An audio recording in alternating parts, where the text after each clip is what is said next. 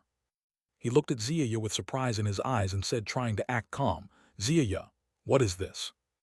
Ziya smiled beautifully and said in a low voice, "Leader, how about we talk about this later? In private, I mean." This brat. Lilith could feel the corner of her mouth twitching weakly at Ziya's clear flirtation, but she finally shook her head, not knowing whether to laugh or cry. Even Ziya, who had been like an emotionless doll until now, was starting to flirt with her man. What else could Lilith do? She could only try to keep the reins as tight as possible without hurting.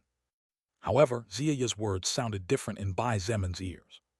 Looking around, he saw several people in the group crying either from injuries to their bodies or lamenting the death of people who had been fighting alongside them all this time and had probably saved their lives not a few times. This was not an environment for casual chatting, and in fact, Bai Zemin understood that perfectly well. Besides, class matters and one's skills were two private matters. There was no way for Ziya to casually reveal secrets that might in the future cost her life in front of so many people. "Okay, we'll talk about this later." Bai Zemin nodded and said nothing more on the matter. At the end of the day, it was true that those two threads he felt touching two different parts of his soul were not hurting him, and in fact, they didn't seem to be permanent either, as for every second that passed Bai Zemin could feel them weakening, which was good, as having another person or foreign thing touching his soul was not a particularly pleasant feeling. "Can you heal these people?" "I'm afraid that will be hard."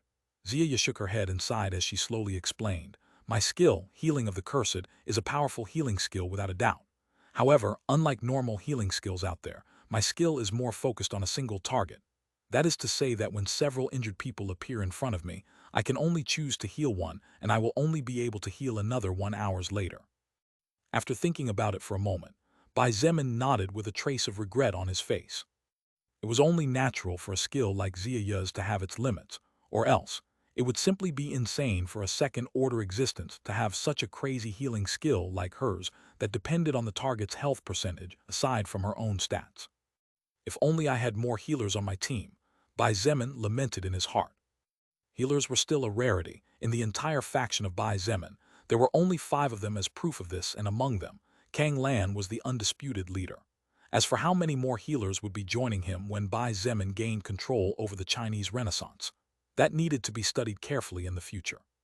"Bai Zemin, what should we do?" Wu Yijin approached with a worried, pale expression on her beautiful baby face. She looked at the people groaning or grunting in pain on the ground and couldn't help but lamented, if only Kang Lan were here. She might be able to do something with her skill. Bai Zemin said nothing, but secretly shook his head. Although Kang Lan might have relieved these people's pain, she wasn't able to regenerate limbs or attach lost limbs to the body, unless the other side was a monster like Bai Zemin himself, who aside from a cheat skill like overlap regeneration, also had blood manipulation to help him regenerate, repair, and attach tissues, as well as speed up the birth of stem cells within his organism. In the end, Bai Zemin had no choice but to take out some pills he got from the first ruin. After all, there was no way he would let these people who had been fighting for him in their own way suffer like that. Healing Pill, Rank 3. Stops the bleeding of any existence below level 90 and helps to speed up the regeneration speed of the body, as well as the healing of broken bones. Bai Zemin had only found 10 Healing Pill, Rank 3, in the first ruin, and considering that there were over 30 people wounded in this place, there was no way he could give a pill to each of them even if he was willing to let them all go. Therefore, after a moment's thought, what Bai Zemin did with the help of Wu Yijin and Meng Qi was to dilute 4 pills in a container with water and give them to the wounded to drink the medicinal liquid along with a healing pill, Rank 2, which although it had inferior effects compared to Rank 3, was still quite good. After making sure that at least the pain of everyone had stopped and the bleeding had ceased, Bai Zemin approached Chen He, who had an ashen expression on his face. "Chen He, are you all right?" Chen He looked at him with a complicated expression before he shook his head and said in a guilty voice, "This is my fault. If only I would have done a better job, none of this would have happened." "Better job?" Bai Zemin shook his head and palmed his shoulder as he said in a serious voice, "Your team faced several second-order Weaver ants and still wasn't destroyed even though only Zeaya is a second-order existence among those present. I personally tested how powerful those ants are, and even with all my strength I can't kill them with one hit unless I use some skill. Believe me when I tell you that you did a good job in keeping most of them alive." Bai Zemin's words were not just to make Chen He feel better, but it was what he really felt and believed given the situation. However, Chen He was still not satisfied with his earlier performance. "During the previous battle, I was distracted for a brief second. But because of that brief distraction, Yijin was almost killed." Chen He looked at the decapitated corpse of the former leader of the Black Turtle Guild and said regretfully, "If not for Huang Tian's sacrifice, Yijin would have been killed by the red-colored Weaver ant." Bai Zemin lowered his head for a moment before raising it to look at Chen He again and said, "Chen He, do you know what your weak point is?" "My weak point?" Chen He looked at him in astonishment. "You overthink things." Bai Zemin sighed and tapped his shoulder again. He turned away, leaving behind a few words. "On the battlefield, unless we have a certain kind of superiority, our body reacts before our brain. On the battlefield, unless we have allies who give us the luxury of taking our time to think, we have to risk every move. Stopping to think will cost us our lives or the lives of those important to us." Chen He was strong, truly powerful. However, his fatal weakness was that he overthought things not only on the battlefield but also outside the battlefield. If Chen He focused more on becoming powerful with a goal other than merely trying to impress Shangyu and Bingzu, his current self could be several times more powerful than he is. Bai Zemin really hoped that Chen He could break out of his shell, just as he did in the past when his righteous self would not allow him to end other people's lives, because he believed that only the law of China had the right to decide. If Chen He managed to break this second shell, Bai Zemin had no doubt that in the future Chen He would become a truly terrifying existence. He had the talent to go really far, but he lacked the resolve. Hearing Bai Zemin's words, Chen He looked at the ground as his eyes flashed with complicated feelings while trying to understand what was just pointed out to him. Thousands of thoughts went through Chen He's head at the same time as he took Bai Zemin's words in all seriousness. It was not difficult for him to find out what it was that was holding him back, or rather, the reason why he himself was holding back. It was just that some things were not so easy to let go of even though we knew they were hurting us. But identifying the problem was the first big step. From then on, everything was easier. It just took a little time and determination to keep moving forward and growing. "We have to move." After making sure that the wounded were safe and that no more lives would be lost, Bai Zemin finally looked at the people who were still fit to fight, and with a wave of his hand, a bright blood-colored wagon rose from one of the many pools of blood on the ground. "Help me carefully load the injured. Put the bodies of the fallen that have not been eaten by the ants to be properly buried later." It took no more than a minute to help the wounded onto the blood wagon that was large enough to accommodate them all without a problem, while in another partition the corpses were placed carefully and respectfully. They deserved to be buried, and those bodies that could not be found would later be replaced by a badge of honor made of pure gold. He looked at the people who were still standing and able to continue fighting with a strange glint in his eyes. All of them, even the weakest among those present, had grown horribly in just 30 minutes. The person with the lowest level among those present was level 35, and apart from Feng Hong who had broken the second order, there were also a few others who were around level 45 and close. Bai Zemin could not help but think that he might have been spoiling his troops too much so far, subconsciously protecting them to suffer as few casualties as possible, which was completely natural from several points of view. However, this was also bad in itself since just as it had just happened, Bai Zemin would not be able to be with them forever and every moment. "You finally figured it out." Lilith's voice sounded beside him, and Bai Zemin felt her hug him from behind, wrapping her hands around his waist and resting her head on his back. "Even though it is not wrong to protect your soldiers since you have the strength to afford to act this way, in your own way you are also causing them harm, limiting their growth and opportunities as well as the future of each of them. How many really deadly battles have your men experienced before? 20, 30. Sure, being in so many deadly wars and surviving so far could be considered a lot in the past world, but not in today's world." Bai Zemin paused to think about Lilith's words as he paid attention to what she said. "Unlike the 20 or 30 times your troops experienced battles that could have led to their death, how many have you experienced? That is the biggest difference, and one of the reasons why even though you strive to nurture your troops, the power gap between you and them keeps growing." That woman, Shangyuan Bingzu, also realized this fact, and that is why she constantly risks her life to become stronger and even decided to follow you to Oblong World despite knowing that she might never return. She knows that if she hides behind your back and she lets you protect her, she will definitely be able to live well and grow slowly. But as a consequence, she will fall so far behind that in less than a month she probably won't be able to catch up with you ever again. As if she could read Bai Zemin's thoughts despite not even looking at his expression, Lilith culminated. The reason why I haven't said anything to you until now is because in order to grow up you needed to realize it on your own. I'm sure that woman with the surname Shangyuan also thinks the same as me, and that's why she didn't say anything to you. On the way, you will lose many men. It is a fact from which even the strongest cannot be saved. But remember that you are not a god, you are human. If when you reach the end of the journey and look back you manage to see the faces of just 10% of those who followed you from the beginning, then believe me when I say that should be more than enough reason for you to feel proud for having done a wonderful job. Bai Zemin closed his eyes slowly and couldn't help but focus on a particular record, one of the requirements to evolve immovable heart. Become a perfectly balanced leader, incomplete. 3 months ago, Bai Zemin was nothing more than an ordinary college student.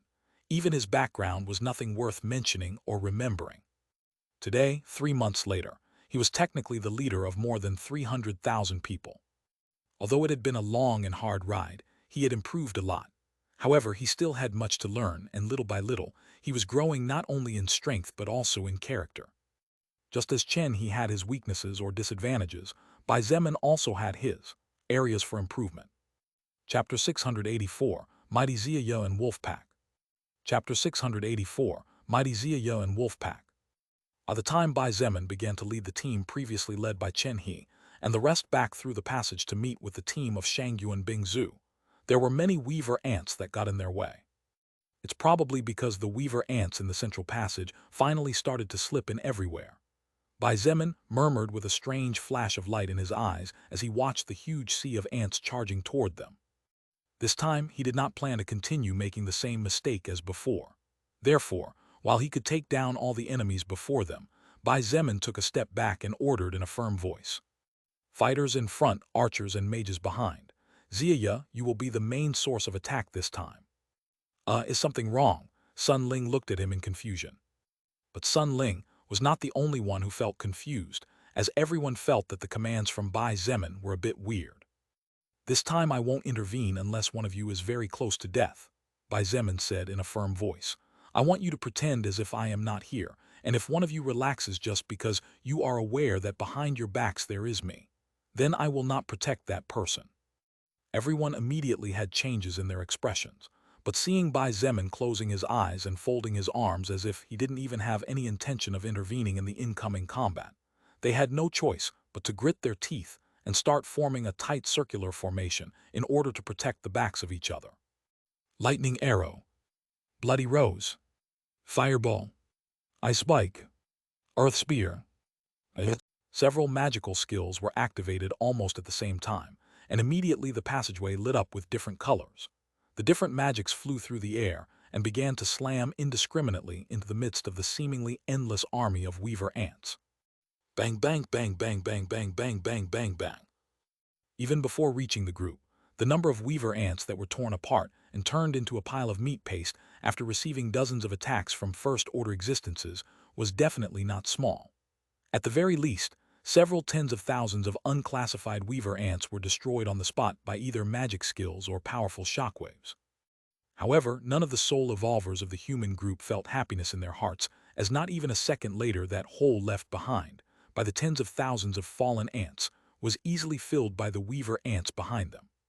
Soon, the soul evolvers specialized in strength, agility, and stamina had no choice but to join the fray as the troops at the front of the ant army finally crashed into them. Unstoppable slash. The cold flash of the blade of a level 39 soul evolver flashed for a second, and in the next instant, the heads of a dozen weaver ants in front of him were sent flying into the air. However, the silver flash continued to spread up to 200 meters, cutting more than 5,000 enemies to pieces and spreading their blood everywhere. A level 37 mage pointed at the torrent of blood flying through the air uncontrollably and chanted loudly, "Wind blast pressure." The wind suddenly pushed hard from the top down, and all the blood shot into the middle of the army of ants with force and speed no less than that of a bullet. The bodies of the ants began to fall like wingless flies, and in an instant more than 20,000 of them lost their lives. Although the weaver ants were many in number, their defenses were really low, and considering that everyone present was a first-order existence, they had no way of resisting such attacks. Now that the human group had been able to regroup and create a firmer formation than before, every time the weaver ants tried to break through the defensive perimeter, they found themselves being stopped before they even opened their jaws. It wasn't until the first-order weaver ants appeared that the advantage in power of the humans slowly began to show signs of faltering. A level 40 soul evolver was sweating all over after more than an hour of continuous combat in total.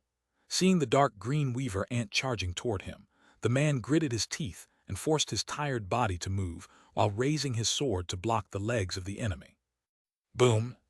The body of the man was forced to the ground, barely holding himself steady after resting one knee on solid ground. His eyes had turned bloodshot as he clung tightly to the sword above his head, trying to push away the two legs of the first-order weaver ant that was pressing down as hard as a mountain trying to crush him. Cough! The level 40 soul evolver coughed up a mouthful of fresh blood, but instead of feeling fear, the adrenaline rushing through his veins served as fuel to feed his rage. The man roared, and surprisingly, he slowly managed to push the weaver ant backward until several seconds later, he finally found himself back on both feet. Sharp blade, roared the enraged man. The first-order weaver ant froze as both of its legs were severed and sent flying. But that wasn't all. As soon its head was also sent flying through the air, and its lifeless body collapsed to the ground with a thud.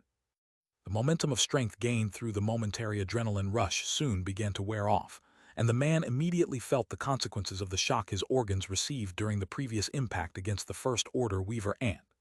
It was just then when an orb of light rushed into his body, and his soul began to warm, nourishing his flesh, his blood, and his muscles. You have received the soul power of First Order, Fatal Weaver Ant level 45. You have received Strength plus 54, Health plus 22, Agility plus 10. You have leveled up and reached level 41. You have received 2 status points to distribute freely. Sweet, add 1 point to stamina and 1 point to strength. The man shouted as he felt strength filling his body and his wounds recovering quickly. He didn't even wait for a new enemy, and instead charged forward like a tiger eager for more, engaging in combat with another first-order weaver ant a few seconds later after decapitating over 200 unclassified enemies. What happened with the previous soul evolver was being replicated in different parts of the circular formation, and the number of humans leveling up and taking the soul power from enemies of a higher level than them, either by teamwork or fortune, as well as willpower, was rising with each passing minute. The fighters were getting stronger, the assassins faster, the archers more lethal, and the mages more destructive. In just 20 minutes from the time the Second War began, this time with Bai Zemin standing in the center without interrupting once, the level of everyone had increased by at least 1, and those with higher achievements had even risen up to 3 levels. Bai Zemin had long since reopened his eyes, and as he watched the performance of everyone and the fierce and firm expressions on the face of every soul evolver under his command, he could not help but confirmed more and more that his previous approach was not correct. Although he was aware that his presence had greatly relieved the mental pressure, the human group felt, as they all knew in their hearts, that if worst came to worst, Bai Zemin would definitely intervene. If his presence served to boost morale without him having to extend a helping hand, then that was fine. Fight to the death, defeat your enemy, evolve beyond. To think that I forgot the 3 most important principles and rules of this world. Bai Zemin muttered to himself as he shook his head. Don't worry, you realized it early enough to not have to suffer regrets later. Lilith smiled weakly as she surveyed the surroundings with interest. But you know this will not continue like this for long, right? Bai Zemin narrowed his eyes but said nothing. The combat continued, and the human group gradually managed to advance halfway towards the exit of the passage, leaving behind mountains of corpses belonging to the weaver ants. So far, although some had suffered wounds, none had suffered gravely or enough to have to retreat from the battlefield. However, 20 minutes later, the words spoken by Lilith finally proved to be true. Shit. A soul evolver committed a small mistake by deciding to block an attack that would have caused him medium-grade wounds if he had decided to finish off the weaver ant that took advantage of that moment to sneak in and get within dangerous range for mages and archers. Swoosh! Just as the weaver ant was planning to jump towards one of the mages who had her back turned, a bright blue arrow flew from the distance and pierced its head, turning its brain into a pile of pulp and ending its life effectively. The soul evolver, who realized his mistake, sighed in relief and nodded his head in thanks to Chenhe, who, although his whole body was trembling with fatigue and his face was as pale as a sheet, continued to harvest lives with his arrows and watch the battlefield with eagle eyes. Little by little, small mistakes began to happen more frequently, and the number of wounds on the bodies of the soul evolvers of the human race began to increase. In fact, if it were not for the armor and tunics with at least 350+ physical defense points that Bai Zemin had given them days ago, many of them would have to retreat from the battlefield, or worse yet, they might be dead. Bai Zemin knew this would happen. After all, this group had been fighting for a long time, and the stamina and mana consumption when facing large numbers of enemies was simply enormous, not to mention the mental fatigue. However, he did not move even when one of the men almost lost an arm. Zia, who had become the tip of the spear leading the charge for the human troops, frowned slightly as she realized the problems the team faced. She looked at Bai Zemin, and seeing him standing there, slowly advancing with an indifferent expression on his face, she finally gritted her teeth and tried to activate one of her skills, one she had not used until now. Wolfpack. Bai Zemin raised an eyebrow as he noticed again that Zia was doing something with his stats system. However, he soon understood what was going on, and a flash of surprise shone in his gaze as he looked at Zia. Woo, my stats increased by over 400 points in total. Woo, same here. I can feel my wounds regenerating faster now. I feel like I can keep fighting for a couple more hours. Who's giving us buffs? It's Lady Zia. I can feel some kind of connection with Team Leader Bai. Are these stats points from Team Leader Bai? That's amazing. The human group suddenly burst out with new vigor, pushing the army of weaver ants back with a renewed ferocity. Physical attack power, magic attack power, movement speed, attack speed, defense and stamina, as well as regenerative speed. They all received huge boosts in their systems and were now fighting like a real pack of wolves devouring sheep. Wolf pack, Bai Zemin muttered under his breath with disbelief in his voice. Just as some had just pointed out, Bai Zemin could feel his stats being shared with his subordinates. However, even more surprising was the fact that his stats had not decreased at all. To him, nothing had changed. There were no negative effects and no trace of side effects. Everything was completely normal. Ha, it really worked.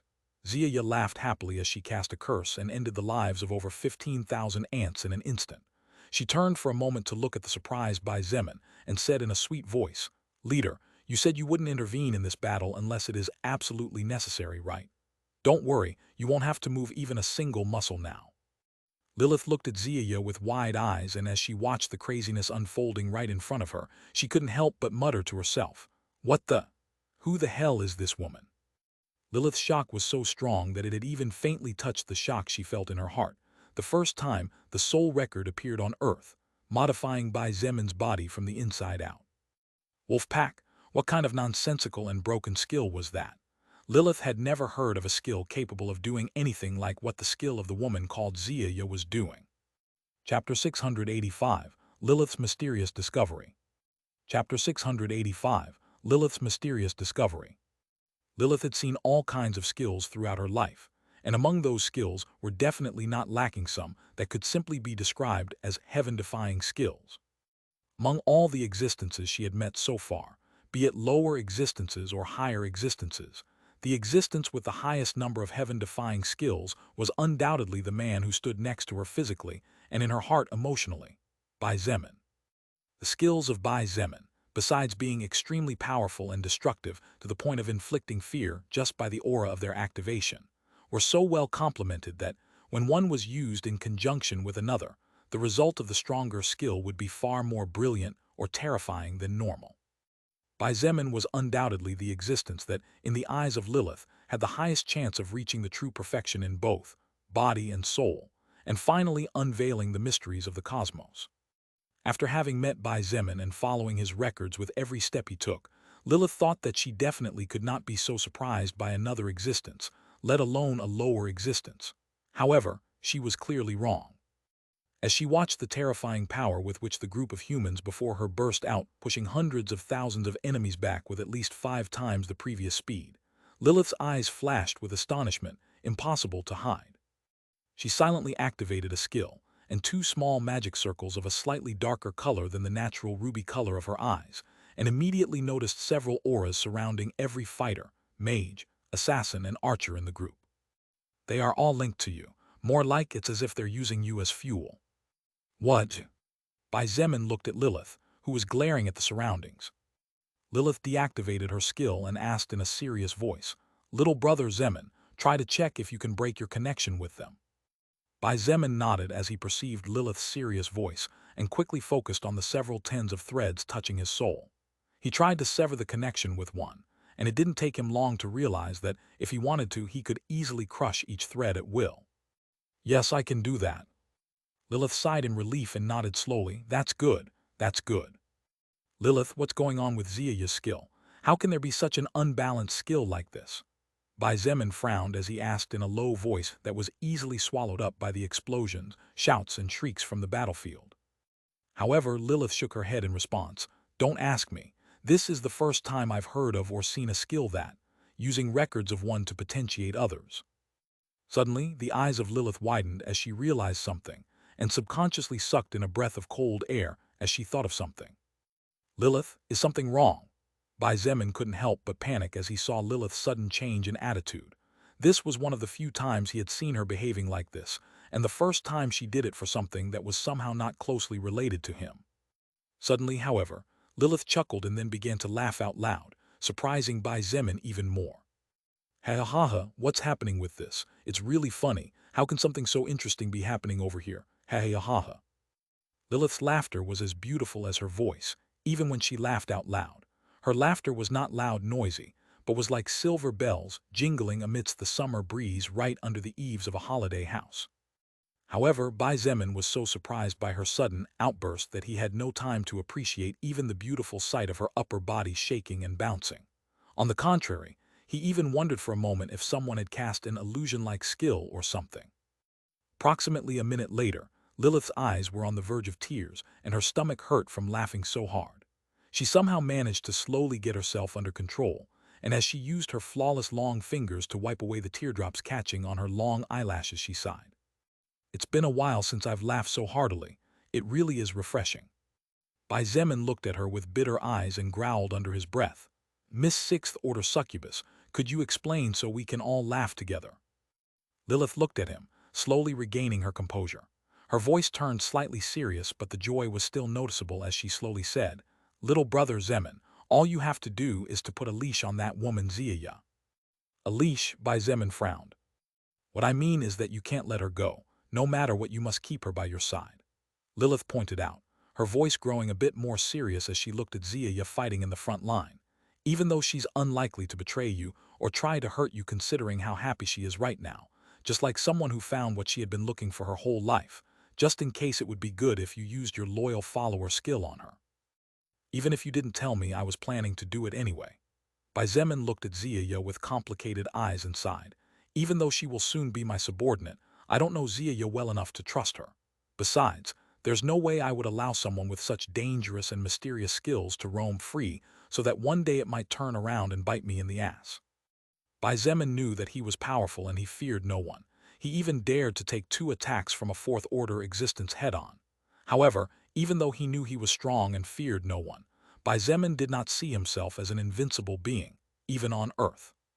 In China alone, there were great talents such as Chen He, Shang Yuan Bingzu, Sun Ling, Wu Yijun, Feng Hong, Feng Tianwu, Liang Jing, Kang Lan, Kai Jingyi, etc. Bai Zemin was not stupid enough to think that in the whole world only China was a place where the privileged gathered. There must definitely be some terrifying existences out there. Existences that would one day be powerful allies or devastating enemies depending on the circumstances. "It's good for you to be careful." Lilith was pleased with Bai Zemin's calm and mature attitude. With the way things were going, his arrogance would not lead him down paths that would sooner or later lead to self-destruction. "But Lilith," Bai Zemin looked at her with a frown and asked quietly, "You found out something, didn't you?"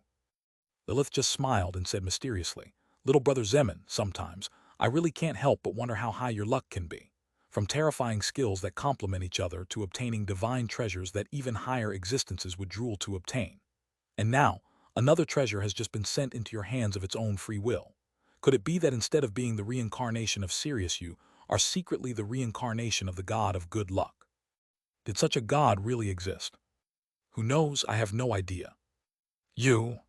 As Bai Zemin and Lilith chatted, the battle between evolved humans and mutant weaver ants was still going on. However, the sudden burst of power on the human side had caught all the weaver ants off guard, so they were being crushed with ease. At the same time, deep in Bai Zemin's soul, a small object released a faint crimson radiance with black edges. This only persisted for a split second before the small object dulled again, and everything returned to normal without anyone noticing. Backslash backslash backslash. Approximately 20 more minutes passed, and the battle kept getting scarily bloody with each passing second. Fortunately, however, it seemed that the skill Wolfpack that Zia had activated to connect a certain part of Bai Zemin's records with his subordinates had a very long duration time, so the human group was still managing to keep the upper hand despite the occasional new wound appearing on the body of one of them. Everyone was doing their best. The only one who was currently carefree seemed to be Bai Zemin, and the reason for his calmness partially stemmed from the fact that Shangyuan Bingzhu and her team seemed to be doing well in the opposite passage, as so far there had been no indication of wanting help from them. Bai Zemin could even feel gusts of cold wind entering this passage, proof that Shangyuan Bingzhu was still fighting and holding the fort on the other side. As long as everything stayed like this, Bai Zemin had no intention of rushing. He would use this ant colony to empower these troops to the highest point possible, and then use them to create the strongest elite team of his Blood Spear Legion. In addition, Bai Zemin also secretly had another objective. It was at that moment that a flash of red light charged from the distance. Zia had been bored slaughtering unclassified and first-order weaver ants. To her, who was currently connected to Bai Zemin's soul, only several second-order weaver ants could present a challenge at this moment. Therefore, when she saw the flash of red light charging toward them, Zia's eyes flashed with excitement, and she immediately activated one more skill. Shared agility. However, just as Zia was thinking about crushing the incoming enemy, her footsteps froze as the agility boost she had just received disappeared without a trace. What? Zia turned around abruptly, meeting Bai Zemin, who was now shaking his head in her direction. Bai Zemin smirked at the same time as he took out a box of chocolate and threw one into his mouth. He didn't even care about things like manners and said with his mouth full, "Fight a little harder." Zia didn't understand how it was possible that Bai Zemin could cut off her skill, but seeing the mocking expression on his face, she was quick to realize that there was no room for negotiation here. She, far from her previous lifeless doll attitude, stomped down hard and pouted just like a little girl throwing tantrums at her parents before finally charging forward to intercept the red-colored weaver ant. Without having access to Bai Zemin's stats, Zia could only rely on herself, so it was not as easy for her to take down the red-colored weaver ant as it could have been. At least, she would definitely be busy for a few minutes there. In fact, 5 minutes later, the red-colored weaver ant's head was sent flying into the air, and Zia continued purifying and increasing her soul power. During the entire fight, she had a happy smile on her face, completely different from her past attitude. Swoosh, swoosh, swoosh.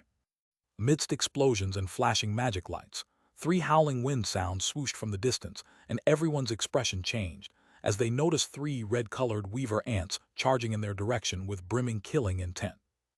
Zia gritted her teeth and somehow managed to catch 2 red-colored weaver ants, engaging them in combat without losing any ground at all thanks to all the soul power she had gained from these constant battles, as well as her increased knowledge about the power of second-order ants.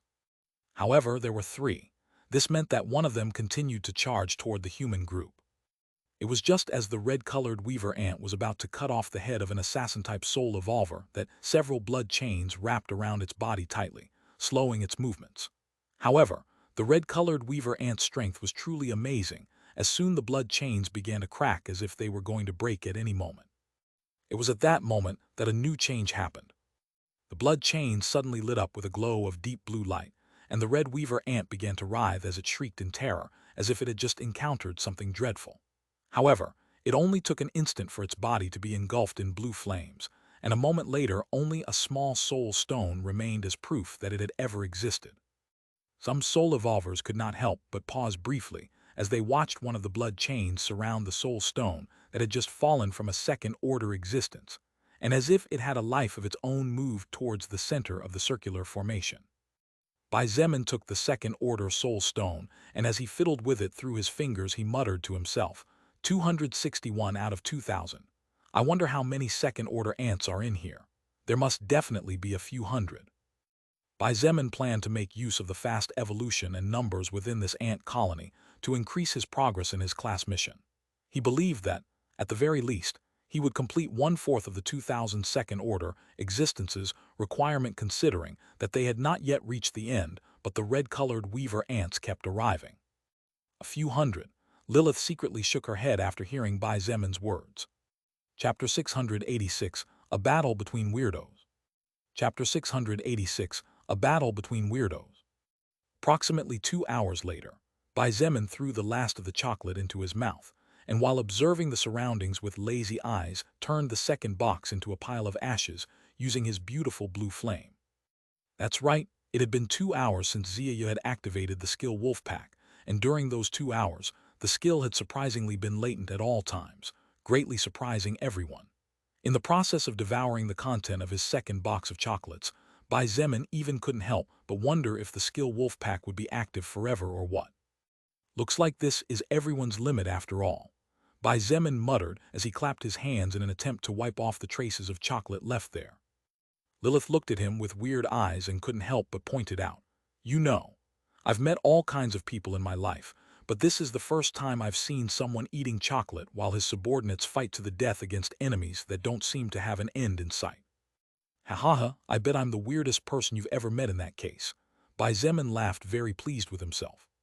However, to his surprise, Lilith shook her head and said in a serious voice, "No, not really." "No." Bai Zemin looked at her, as if he was really surprised that someone else had taken his position as the weirdest person. The corner of Lilith's mouth twitched a couple of times as she watched Bai Zemin acting like a little rascal, and after a moment of silence she slowly explained, "I also know a person who likes to go to the battlefields wearing pajamas, and has even fallen asleep, while a few thousand sixth-order existences launched all sorts of attacks trying to end his life." "Pooh, what?" Bai Zemin almost choked on his own saliva when he heard Lilith's words. He looked at her with wide eyes and said in disbelief, "You must be joking." However, Lilith did not seem to be joking when she shook her head, leaving Bai Zemin even more dumbfounded than before.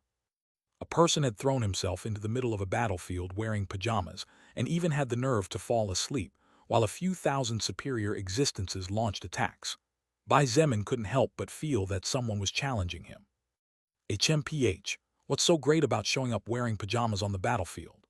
Bai Zemin snorted without being too convinced.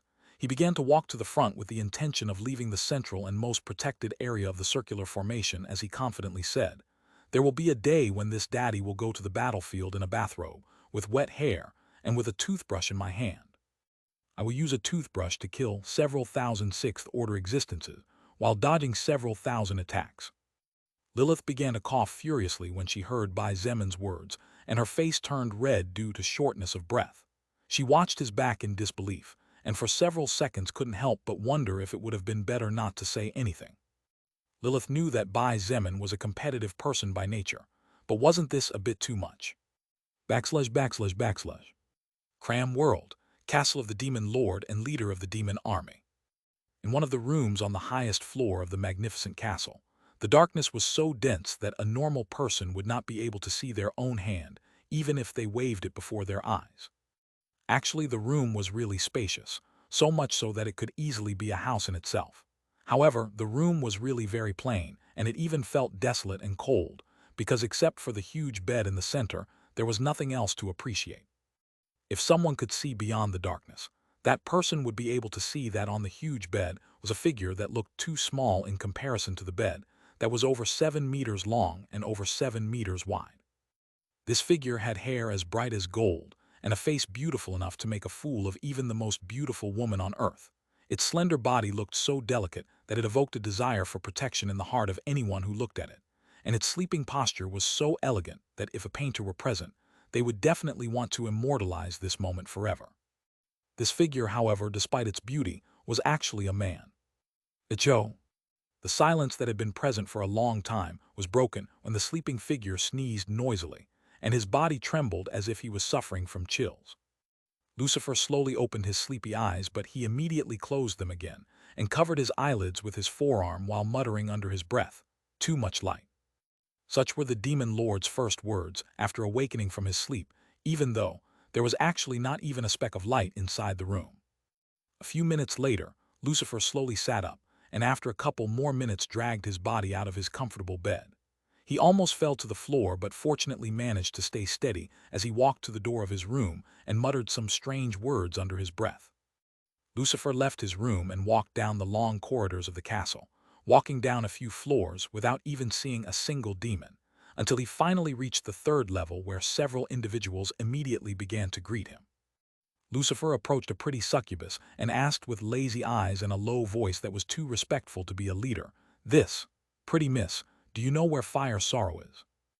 "Miss Fire Sorrow, she is in the meeting room." The beautiful succubus blushed as she looked at the charming Lucifer and barely managed to finish her sentence with difficulty. "Thank you very much." Lucifer nodded and left silently. More than a few demons gawked at him for a few moments before regaining their composure. Lucifer's charm was simply too high, and even when his hair was a bit messy and his eyes half closed because he was still sleepy, his beauty was enough that few women in the castle could beat him. Arriving at the meeting room, Lucifer gently waved a hand, and the huge stone door opened just enough to allow his body to pass through before closing behind him. Fire Sorrow had been quietly reading some books and had been there for several hours. Therefore, when she saw Lucifer approaching, she got quite surprised. However, she quickly stopped what she was doing and stood up. "Your Majesty." Lucifer nodded without much interest before plopping down on the first seat he could find. Fire Sorrow waited for several minutes, but even after 20 minutes Lucifer hadn't made another sound other than his initial M. Just as she was wondering the reason he came, Lucifer finally spoke. Still keeping his head resting between his arms and with his arms resting on the stone table, Lucifer quietly reminded, "Fire Sorrow, remember to let me know when the bloody succubus Lilith leaves. I want to see if I can spot her cave." "Her cave?" Fire Sorrow forced a smile and said in a bitter voice, "Your Majesty, Lilith has already left over half a month ago." Lucifer jumped up from his seat and stared at her in astonishment as he muttered, "Why didn't you call me?" Fire Sorrow's smile turned even more bitter as she said in a careful voice, "Your Majesty, try to remember carefully. Several days ago, I sent Hellscar to wake you up because Lilith was leaving." "Hellscar?" Lucifer frowned for a moment before remembering something, but in a blurry sort of way. He nodded and mumbled, somewhat confused, "I remember a little while ago. Someone knocked on my door, and I threw that person into a separate space with the intention of letting that person out after I was done sleeping." Fire Sorrow didn't know whether to laugh or cry as she nodded. "Your Majesty, that person is probably Hellscar." "I see," Lucifer nodded before sighing. He shook his head and said in a low voice, "Too bad I missed this opportunity." Fire Sorrow secretly shook her head and couldn't help but feel sorry for Hellscar. The fellow had been punished in the worst possible way for him just for wanting to deliver a message. "Forget it in that case." Lucifer stood up and sighed again as he walked back the way he came. "Your Majesty, may I know what you're going to do?" Fire Sorrow asked hurriedly. "Sleep." Fire Sorrow watched Lucifer's back until the giant stone door closed with a mighty bang. The corner of her mouth twitched a couple of times as she muttered to herself, "I wonder if there will ever be an existence as peculiar as him." She shook her head as she didn't believe such a thing was possible. Anything more peculiar than showing up on a battlefield wearing pajamas instead of armor. Only the day I see someone wearing bathing clothes could I believe such a thing. Fire Sorrow sat up and reopened the book she had just closed a few minutes ago. She suddenly paused and frowned for a moment. For some reason I feel like me and His Majesty are forgetting something." But Fire Sorrow soon shook her head and focused on the book before her. Inside a black space where one could not channel mana and strength was suppressed in such a way that it could not be used for anything too great. Hellscar felt like crying, but had no tears to shed. "Damn it, when are they going to get me out of this place?" //. Earth China, the fifth and last ruin left behind by King Kang Giying. Because his subordinates were already exhausted after fighting for so many hours, Bai Zemin had no choice but to step forward to fight himself. After all, although he decided to stop spoiling his troops, It was not as if he was going to let them die stupidly. Each and every one of them had fought bravely to the point that their legs and arms were shaking from stamina consumption. Except for a few, all the others were riddled with wounds all over and could barely stand up, so it was really hard to swing their swords or activate their skills. During the entire combat, just before he decided to fully intervene, as his subordinates had clearly been fighting with 100% of their strength, and even giving their 101% on critical occasions, Bai Zemin had only intervened in specific cases. These specific cases were naturally when more than 2 red-colored weaver ants appeared, the maximum number of enemies that Xia could barely manage on her own without relying on Bai Zemin's stats. Bai Zemin waved his hands from left to right and blue flames danced across the passageway, incinerating all the unclassified and first-order weaver ants in an instant. Only the red-colored weaver ants managed to barely withstand the high temperature of the endless blue lotus flame. But even then, they were killed by Bai Zemin with relative ease, using blood chains to restrict their movements and blood spears to crush their brains.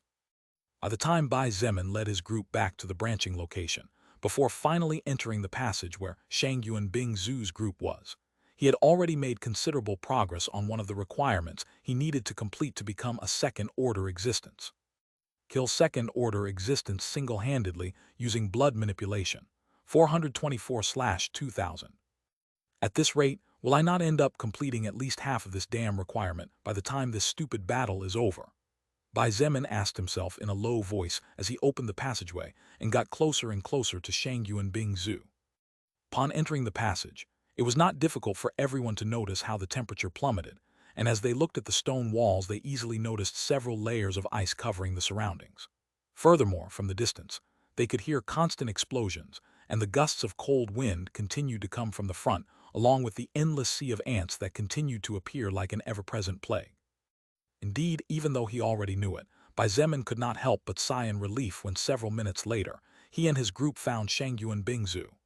Or rather, something Shangyuan Bing Zhu had probably created using her skill Ice Maker. Damn, that's cheating, Feng Hong complained in a low voice as he wiped the sweat from his forehead. The weaver ants before them seemed to want to break something as there were several thousand climbing on a strange structure that was completely covered with ants. However, the weaver ants failed miserably as their bodies froze and fell heavily to the ground, breaking into small fragments as they crashed. Chapter 687 Final Room and Terrifying Enemy, Part 1. Chapter 687 Final Room and Terrifying Enemy, Part 1. What was before the eyes of Bai Zemin and his team was a kind of ice dome. Approximately 70 meters in diameter and about 10 meters high, the sky-blue ice dome was a seemingly indestructible barrier that separated the inside from the outside as if they were 2 different worlds. Bai Zemin noticed how the weaver ants that climbed over the ice dome using their special legs were turned into ice statues after the dome was flooded with ants. The process was repeated over and over again, with occasional changes such as the sudden appearance of an ice spear or other types of weapons made of ice. Looks like Bing Zhu found her own way to save the others and spend as little mana and stamina as possible. Wu Yijin sighed in relief as she sensed dozens of auras inside the ice dome. Chen He looked at the surroundings and couldn't help but comment, "It also looks like there have been almost no casualties on this side. On the other hand. Are you still regretting about the past?" Feng Hong patted Chen He's shoulder and said in a firm voice, "Boy, you are so young you could be my son, but apart from the team leader and a small handful of people, you are the most outstanding young man I have ever seen in my life. You have led everyone brilliantly and made the right decisions at the right time. Deaths on the battlefield are natural. Everyone here is aware that the next instant the fire that represents our lives could be extinguished with a little wind, and we all fight in spite of it." Chen He took a deep breath and nodded, his eyes becoming steady once again. Regretting the past was useless. The past could not be changed, but the future could be built by working on the present. He decided to work on his present for a better tomorrow, one without regrets. Bai Zemin did not make a big deal, and instead simply cleared a path wide and safe enough for his team to pass through the endless sea of green ants. After all, he planned to use this ant colony to fortify his soldiers even if he had to stay a couple of days in this place. These kinds of opportunities where so many first-order and even second-order enemies appeared were very rare and could not be wasted. After making his way to the ice dome and making sure that no weaver ants would jump on his exhausted men, Bai Zemin knocked gently on the frozen surface and said in a joking tone, "Miss, I have a message for you." After a few seconds of silence, the reply from within finally came. "Wait a moment, I'm not presentable right now." PFFFT.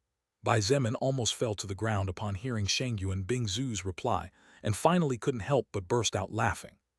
The small exchange in the middle of the bloody battlefield naturally left the soul evolvers inside and outside the ice dome speechless.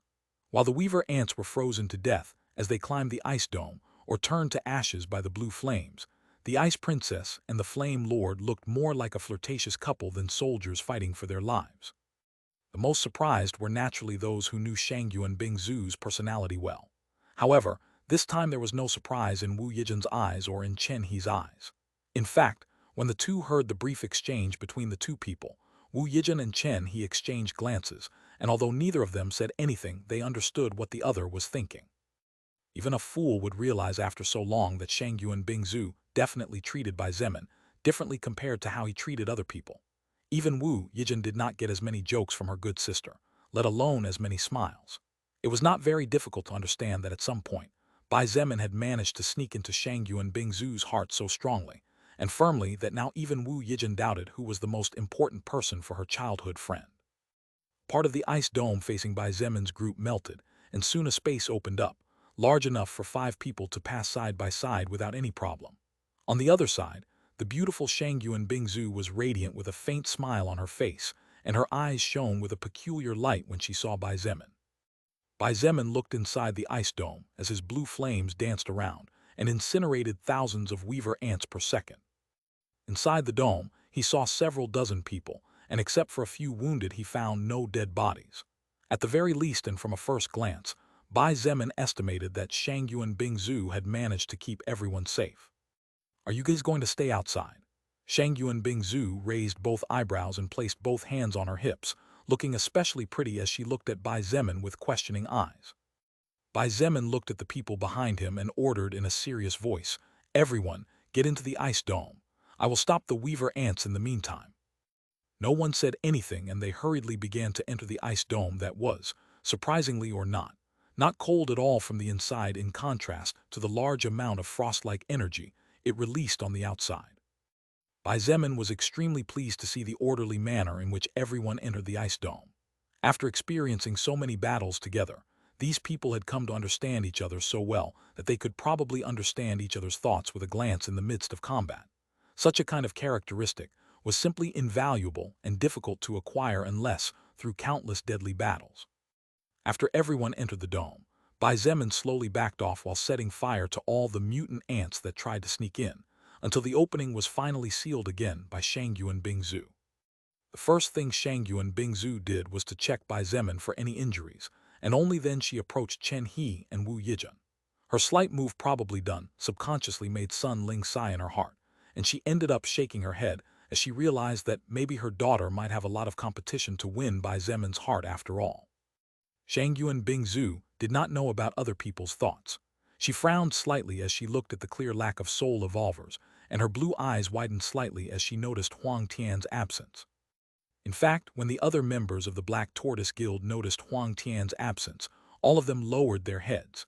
Gloomy sighs and even low cries filled the dome, expressing the grief they felt at the loss of someone they truly cherished from the bottom of their hearts. Everyone in Bai Zemin's team sat on the ground, and after watching the shadows of the ants climbing over the ice dome but unable to penetrate the defensive structure, they finally let out sighs of relief. Now that the adrenaline had subsided and they reached a relatively safe place, they all began to grimace or grunt due to the pain they felt. "What happened?" Shangyuan Bingzu asked Bai Zemin in a low voice. He looked at her for a moment and began to narrate everything, from the moment he walked into the central passage to the signal for help sent by Chen He, as well as the wild amount of weaver ants that had surrounded the group by the time he got there. "I see, it must have been tough," Shangyuan Bingzu nodded after hearing the whole story. She and Bai Zemin were a bit further away from the rest right now while Wu Yijin, Meng Qi, and others who were in good condition helped apply some mutant herbs with good healing properties on the wounds of the soul evolvers. "What happened to this side?" Bai Zemin asked after a moment of silence. While looking at the surroundings, he couldn't help but remarked, It looks like you made them struggle quite a bit considering that they are all tired. Still, you lost only 2 men in the midst of so many enemies. Good job, though I'm not surprised given that you're the one we're talking about. Shangyuan Bingzu shook her head at Bai Zemin's small compliment and pointed out, actually, those 2 casualties happened because of a little carelessness on my part. I didn't expect the second-order weaver ants to be so powerful that they even managed to break through the ice I locked them in. As she narrated the events that happened on this side of the cave, Bai Zemin finally came to know that even Shangyuan Bingzu had her own problems at first despite her power.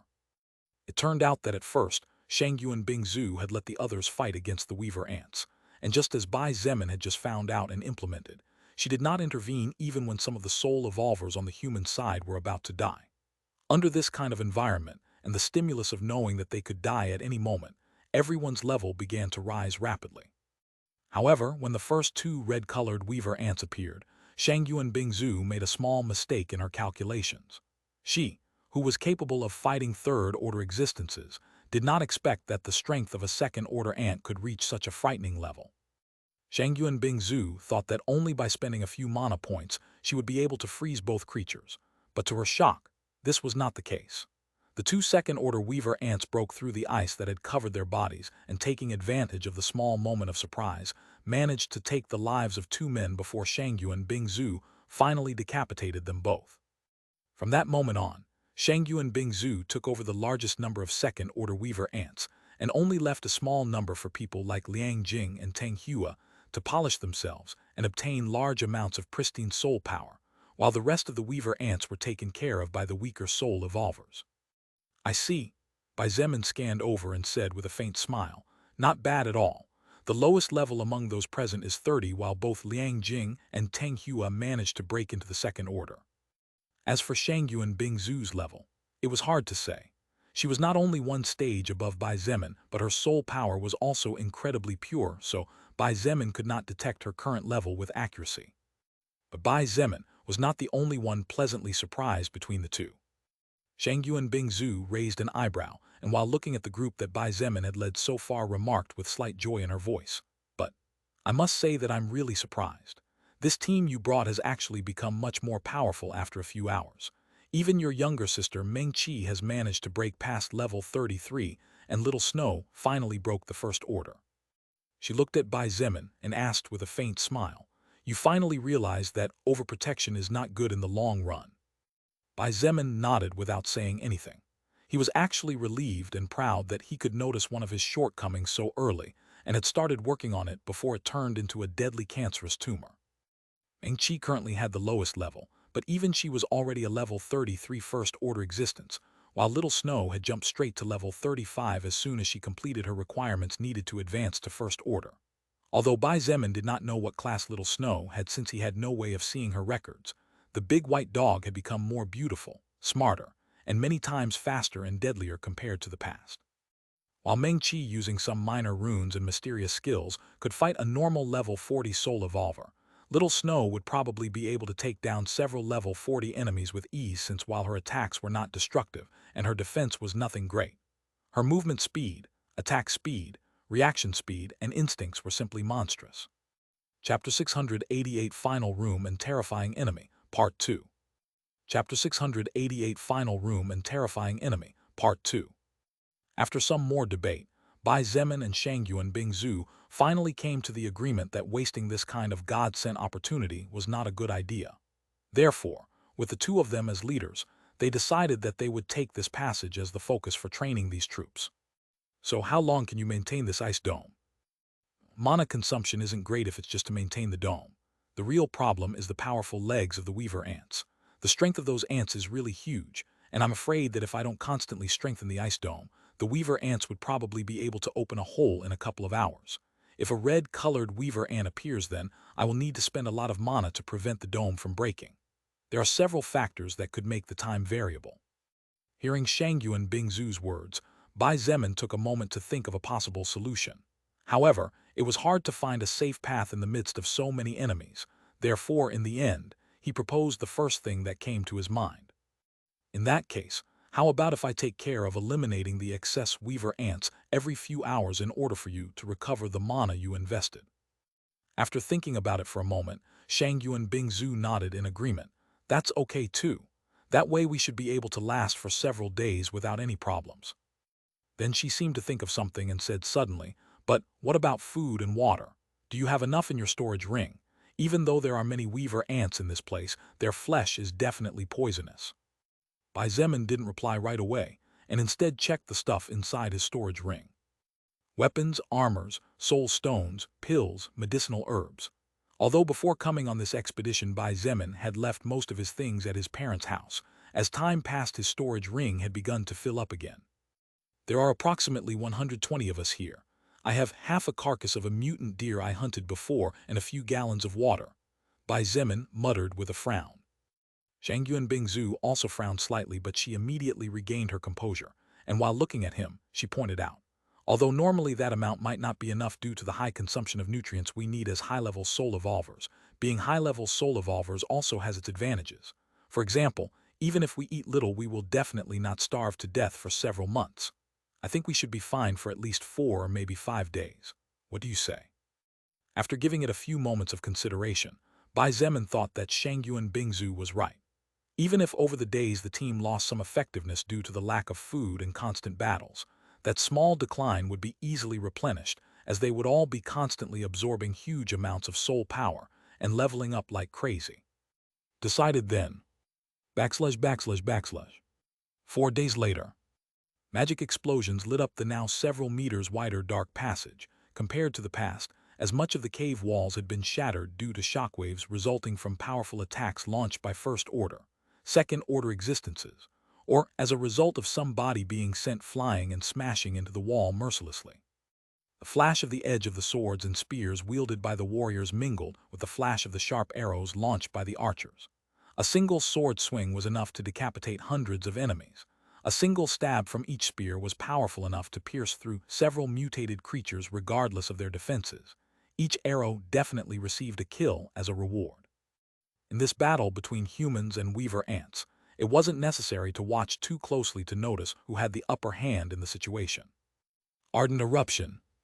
A brave yet melodious voice broke out amidst the chaos, and immediately afterward, several glowing magic circles appeared on the ground. Standing amidst the sea of enemies, just like an invincible goddess, Feng Tianwu waved her right hand, and in return the more than 20 magic circles finally released the energy within by activating the mana. Boom, boom, boom, boom, boom, boom, boom. With the activation of the magic circles, the skill Ardent Eruption showed its power. More than 20 pillars of blazing fire rose towards the ceiling of the cave, reaching nearly 1,000 meters high, and at the same time illuminating the entire passageway. The high temperatures caused the bodies of all the unclassified weaver ants within a 500-meter radius around Feng Tianwu to turn into balls of burning fire before falling lifelessly to the ground and turning into black charcoal. As the flames died down, Feng Tianwu's flame-red hair danced in the absence of wind, while her beautiful face lit up at the traces of fire still burning on the corpses. Tianwu, you need to stop using such destructive skills. Feng Hong approached his daughter and sighed as he looked at the mess in front of him. Are you planning to wipe out all the ants by yourself? Feng Tianwu secretly rolled her eyes. She had currently managed to reach level 59, thanks to the fact that over the past 4 days, she had managed to eliminate at least 500,000 enemies, among which there was no shortage of First-Order Weaver ants, and there were even 10 Second-Order Weaver ants. Father, are you someone who can tell me that? Did you forget what you did 2 hours ago? Feng Tianwu pointed with a raised eyebrow. That's Feng Hong blushed in embarrassment. The current Feng Hong had broken through at level 63, his level being the highest after Shang Yuan Bingzu. His magic power was so destructive right now that a couple of hours ago, he accidentally hit the passageway with one of his active skills, causing the cave to almost collapse above them, and being saved by Shang Yuan Bingzu, who had no choice but to freeze some pillars with her skill Ice Maker. But still, Feng Tianwu looked back and sighed as she said in a low voice, we've all become really strong. It's hard to believe that it's only been about 2 weeks since we left the base. The power of everyone has undergone transcendental changes. It's all thanks to team leader Bai and Miss Shang Yuan, Feng Hong said in a respectful voice, and as he looked at the 2 figures several hundred meters distance away who stood like gods on top of the still-standing ice dome, he couldn't help but praised. The 2 of them are truly like gods among humans. At this point, I have no doubt that people like us just have to listen to them and obey their orders, then everything will be fine. Feng Tianwu looked at the male and female couple who were observing the battlefield with indifference, just like gods observing mortals. Her eyes flashed with a complicated light as she remembered everything over the past few days. Under the guidance of Bai Zemin and Shangyuan Bingzhu, even the weakest soul evolver had broken through to level 40, but the soul power of all of them was pure enough to be able to jump a few levels. The strongest ones such as Feng Tianwu herself, Feng Hong, Teng Hua, Liang Jing, Sun Ling, and some others could jump up to 10 or even 15 levels without any problem. In addition to the huge level increase and soul power improvement, each and every soul evolver who had managed to survive these 4 hellish days improved their combat experience and tactical understanding so much that if they were to see their self from 4 days ago, they would probably feel ashamed of themselves. We can't forget Miss Ziya either, Feng Hong said suddenly, and with admiration as he looked at the woman who was easily and smoothly facing off against 5 red-colored weaver ants. Her skill Wolfpack allows all of us to receive monstrous benefits thanks to seeing Team Leader Bai as our leader at heart. If it weren't for her, the death count would definitely be a lot higher.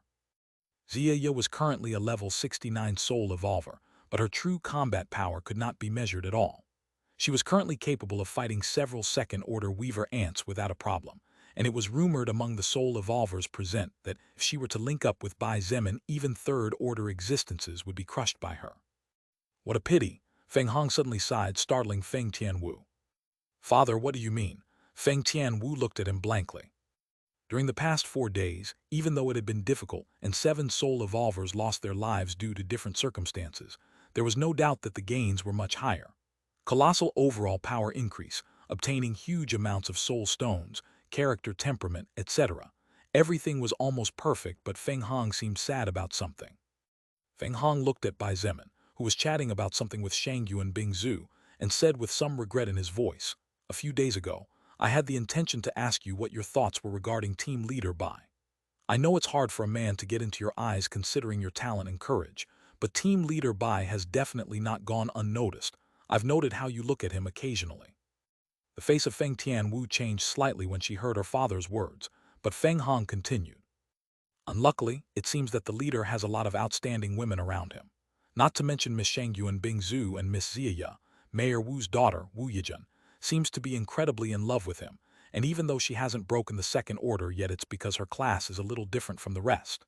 There's also Nangong Lingxin, who has recently broken into the second order, as well as Kai Jingyi, who is extremely loyal to him.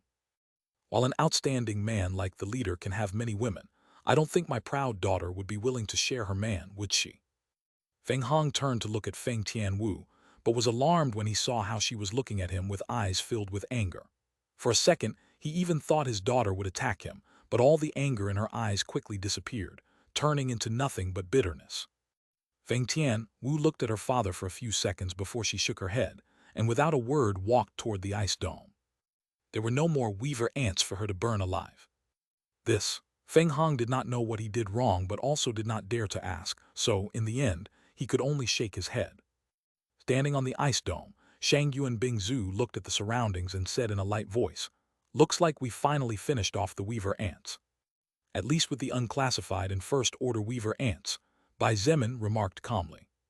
Over the past 4 days, the number of weaver ants that had been slaughtered by the human troops, as well as Bai Zemin and Shangyuan Bingzhu, definitely numbered at least around 20 million. Among those 20 million, the number of first-order weaver ants amounted to over 500,000, and the number of second-order weaver ants had been high enough that Bai Zemin and Shangyuan Bingzhu felt chills at the thought of what might have happened if these creatures had continued to grow in secret and surfaced later. I even managed to complete one of my requirements to break into the second order in these 4 days. Bai Zemin shook his head as he said quietly, "I thought it would take me a lot more time to find 2,000 second-order existences, but in these 4 days we saw over 2,500. China would be wiped off the map if these ants had decided to get out of this place." Except for strength, the weaver ants were not particularly frightening, as they did not even seem to have overly extraordinary abilities or skills. However, their numbers, rapid growth, as well as high birth rate, made them truly frightening existences to the point where no one would want to provoke them no matter what. At least, it seems that the queen of this place has decided to stop sending soldiers after suffering such losses. Shang Yuan Bingzu sneered as she watched Xia finish off the last red-colored weaver ant. During these 4 days, we have slaughtered practically the entire colony. I refuse to believe that there are still several million weaver ants left in this place no matter what. Bai Zemin nodded silently. He watched as everyone slowly gathered and after a few minutes said in a deep voice, "Everyone, rest for 4 hours. 4 hours later, we will be charging straight to the Queen's Hall. Today we will definitely get this over with and claim our prizes no matter what." Although Bai Zemin's voice was not loud, everyone heard him clearly. Each of them was excited to hear his words, knowing that they would finally be able to return home and eager to see their loved ones once again. After all, there were more than a few times that each of them thought they would die inside this gloomy-looking, damp-filled cave. 4 hours later, as Bai Zemin had ordered, everyone set out. Among all those present, everyone had raised their active and passive skills to the maximum possible. Bai Zemin had even invested several second-order soul stones into people like Teng Hua, Xia Liang Jing, Feng Hong, Feng Tianwu, Zheng Yun, Sun Ling, Chen He, Wu Yijun, Nangong Lingxin, and several others. This team was undoubtedly powerful. So powerful that Bai Zemin was 100% sure that even if a group of more than 50 red-colored weaver ants appeared simultaneously, this time they would not be defenseless even without his or Shang Yuan Bingzu presence. In fact, even Bai Zemin himself had invested in himself to upgrade a passive skill that would definitely increase his probabilities of coming out victorious against whatever was waiting for him further down in the bottom of the colony. This was a skill that, if Bai Zemin had evolved it before fighting Kang Ying, his condition would not have been so miserable. As they walked toward the end of the cave, several magic circles began to appear everywhere, and the dirt floor was now wide tiles of shiny gray. The shadowy atmosphere gradually disappeared until at some point they all found themselves walking down a wide lighted corridor. It was as if they had entered a whole new world, even though a single glance back was enough for everyone to know that they were still in the same cave from before. As they advanced, for some reason they all began to feel nervous. Although they were confident a moment ago, their instincts were warning them that what lay ahead was something their current selves might not be enough to face. "Little brother Zemin, you'd better not underestimate your enemies at all this time. Furthermore, finish them off as soon as possible and don't give them time for anything." Lilith's voice rang in Bai Zemin's head, and for some reason she sounded especially serious today, as if something bad might happen soon. Bai Zemin nodded, and without a word took out his greatsword from his storage ring at the same time, as he turned Annihilation of the Falling Sky into a golden dragon claw-shaped gauntlet that covered his left hand up to his elbow.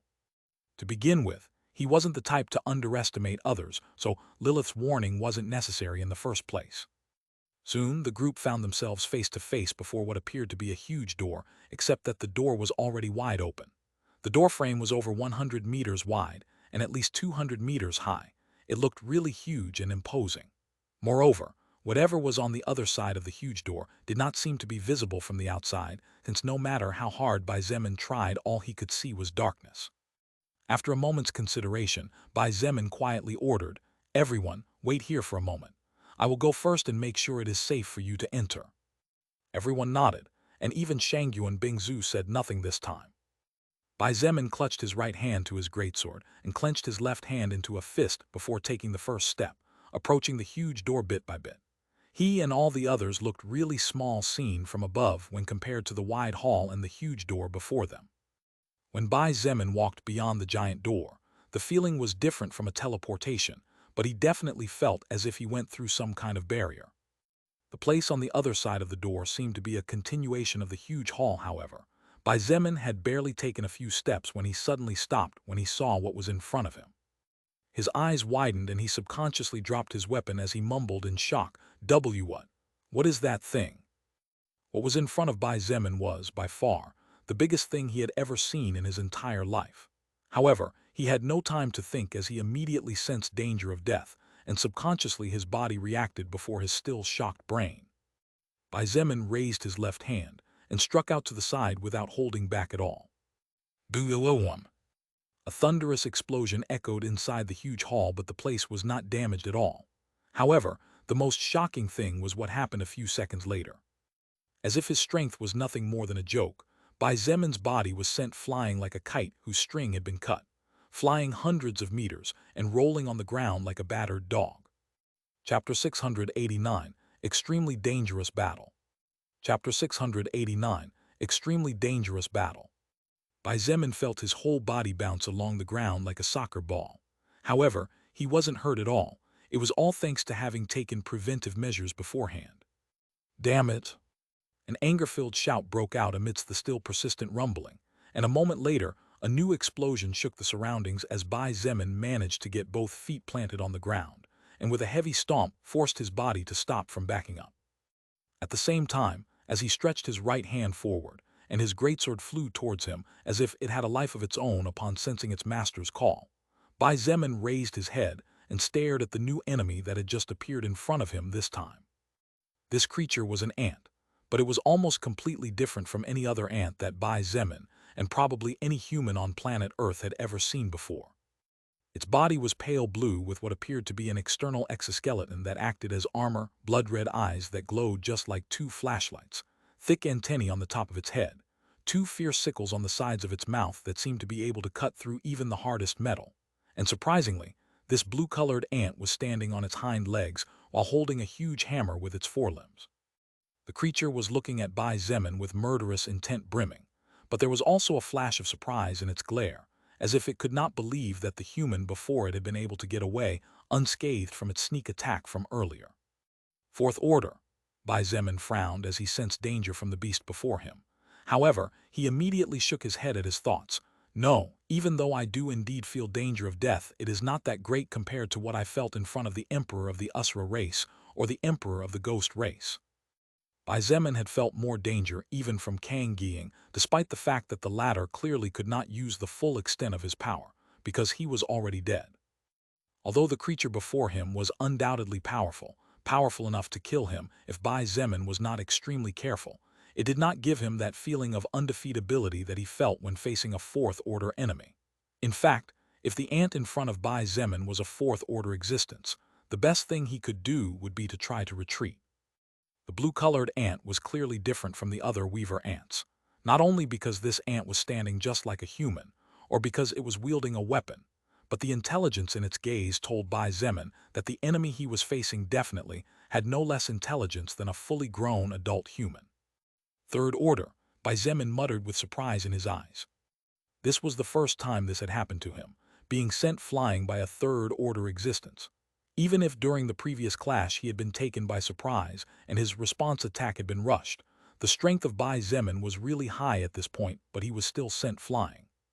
The blue-colored weaver ant looked at the human before it as if it was evaluating him. However, after only a few seconds, the creature dashed forward bursting with at least 600 points of agility. It's fast, but... Bai Zemin narrowed his eyes and with a loud stomp, he dashed forward to meet the third-order weaver ant. His speed was clearly several times higher than his enemies, as in the same amount of time Bai Zemin had closed almost twice the distance. Not as much as me. Under Crimson Flame's activation, a whirlwind of red flames blazed over the blade of Bai Zemin's greatsword, engaging in a dangerous and deadly dance with the lightning flashes of the same color. With now a 20% increase in his overall attack power, Bai Zemin raised his Crimson Thunder Dragon's last words above his head and with a fierce growl slashed downward. The wind in the path of the slash continuously exploded, and several giant wind bullets were sent flying uncontrollably throughout the room. The blue-colored weaver ant also did not stand by and watch as the fierce and clearly powerful attack of its enemy approached, as it immediately swung its hammer from below upwards, to fearlessly come face to face with the giant sword. Boom! A huge sphere of energy exploded outward with both existences as its center, and expanded over 50 meters before mercilessly exploding outward. Several smaller explosions shook the surroundings as the two heavy weapons collided with each other. This time Bai Zemin was not sent flying, but to his surprise, neither was the blue-colored weaver ant. The blue-colored weaver ant's feet sank slightly, and its mutated hands with which it clung to the huge hammer began to tremble. The eyes of the creature widened in shock as it noticed a trail of blood dripping from its hand down its forearm, before finally falling to the ground with a small but still loud trickling sound. The blue-colored weaver ant was an intelligent creature so naturally, it was fully aware of its power. It was hard to believe that in just a single encounter it had already been injured, even though it was an easily ignored injury. This was because, thanks to the exoskeleton covering its body, a natural defense-type skill, its defense against physical and magical attacks were more than 10 times the defense of a red-colored weaver ant. But Bai Zemin was no less surprised than the blue-colored weaver ant. This was the first time an existence had dared to take his Crimson Thunder Dragon's last words head-on, without suffering any consequences in essence. Even Glynera, a level 180 existence, had not dared. Was this weaver ant even higher level than Glynera? Bai Zemin didn't have time to think too much. He was the type who preferred to attack his enemy when the opportunity presented itself, and that opportunity had just presented itself now. Bai Zemin released his grip on his greatsword, leaving his left hand free. Under the shocked eyes of the blue-colored weaver ant, he clenched his left fist tightly that was still enveloped by annihilation of the falling sky, and with a powerful swing at lightning speed, struck with every point of strength at the creature's head. The blue weaver ant felt its brain tremble, and for the first time since its birth, it lost control over its body as it was sent flying at the speed of a meteor breaking through the atmosphere, crossing over 800 meters of the huge hall before falling heavily to the ground. Bai Zemin frowned slightly as he saw that even an attack with his full strength, and boosted by over 900 points of agility, was still not enough to kill his enemy, even though he had just hit the completely unprotected head. Indeed, despite the pain that intelligence and self-awareness brought, the blue-colored weaver ant forced itself to stand up. Now without its huge hammer that had fallen to the ground when Bai Zemin gave it a heavy blow to the face, the weaver ant looked at him with murderous intent as great as it had never before felt toward another existence. Bai Zemin's expression improved a bit when he saw that even though the blue-colored weaver ant's head had not exploded as he had expected to a certain extent, at least, it had not been injured. The blue-colored weaver ant, now with one of its eyes completely out since it had exploded into a bloody pile of pulp, and with tissues hanging out of the now empty socket, raised its head skyward and let out a screech filled with fury. The third-order weaver ant's shriek was powerful enough to trigger several shockwaves and explosions that shook the surroundings as the atmosphere surrounding the insect-like beast trembled. For some reason, Bai Zemin began to feel a little anxious as the shriek of the weaver ant spread far and wide. His expression changed slightly, and without hesitation he rushed forward, bursting forth with all his speed and closing the distance between the two in a matter of seconds. Crimson flames danced on the greatsword's blade, and Bai Zemin was about to swing when suddenly, his danger sense skill again warned him that a danger big enough to threaten his safety was approaching.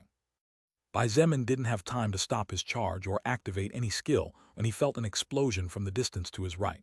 So out of instinct and experience gained through so many fights, as well as his skill Special Forces soldier, what he did was to slash in a wide diagonal arc in the direction of the sound of the explosion. Boom! The feeling of having hit something extremely hard and powerful was immediately transmitted to Bai Zemin's brain after it traveled from the blade of his greatsword to his hand and spread throughout his right arm. The power of whatever he hit was enough to make his still-moving body spin like a topspin, as his 900-plus points of agility continued to push him forward.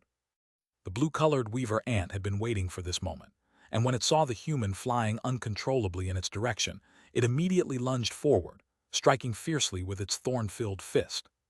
Bai Zemin gritted his teeth as he felt the incoming attack thanks to the wind blasts cutting through his body. The previous attack had taken him by surprise and had been really powerful, which was why his body was currently out of his control, and it would probably take him another second or two to regain some control, time that the blue-colored weaver ant before him clearly wouldn't give him.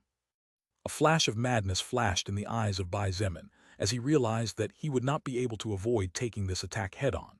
If he was going to suffer, then he would allow these cunning and treacherous ants to suffer as well. A roar brimming with anger escaped from his mouth as he lashed out with his left leg without holding back at all. In fact, this attack was more powerful than usual, as Bai Zemin was borrowing part of the attack that had caused him to lose control of his body. Boom! Boom!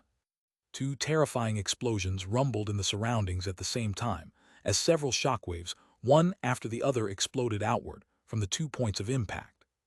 The fist of the blue-colored weaver ant had slammed Bai Zemin directly in the chest, while the kick of Bai Zemin had slammed the blue-colored ant right at the level of its right shoulder. The two were sent flying explosively backward after receiving each other's attack. The blue weaver ant shrieked in pain in mid-flight as it felt its right shoulder snap out of place, and several pieces of its protective exoskeleton broke off and fell to the ground. As for Bai Zemin, as his body flew uncontrollably backward, he felt the blood in his body stirring, but he surprisingly managed to avoid spitting out blood after activating blood manipulation. He had suffered only minor injuries in the previous collision. If not for him evolving that skill before coming to this place, the attack of the blue-colored weaver ant would definitely have dealt him medium-grade wounds at the very least. But just as Bai Zemin was glad he had evolved that skill, another terrifying explosion rumbled from the distance, and out of the corner of his eye, he managed to see a bright flash flying directly at him with his head as the target. Chapter 690, Bai Zemin vs. 3 Third-Order Enemies. Chapter 690, Bai Zemin vs. 3 Third-Order Enemies. Bai Zemin immediately judged that the incoming attack was not only aimed at his head, but also realized that he would not be able to dodge it considering that his body was out of his control at the moment since he was flying through the air. His instinct automatically led him to do what was probably the quickest and safest way to avoid being hurt, without revealing too many trump cards in the face of intelligent enemies. A bestial roar burst from his mouth, and the skill war cry immediately activated, sending a terrifying sonic wave in the direction of the attack. But that wasn't all, as Bai Zemin also activated gravity manipulation to change the trajectory of his body, and even managed to raise a blood shield in front of his body after investing 50 mana points. All in less than a second.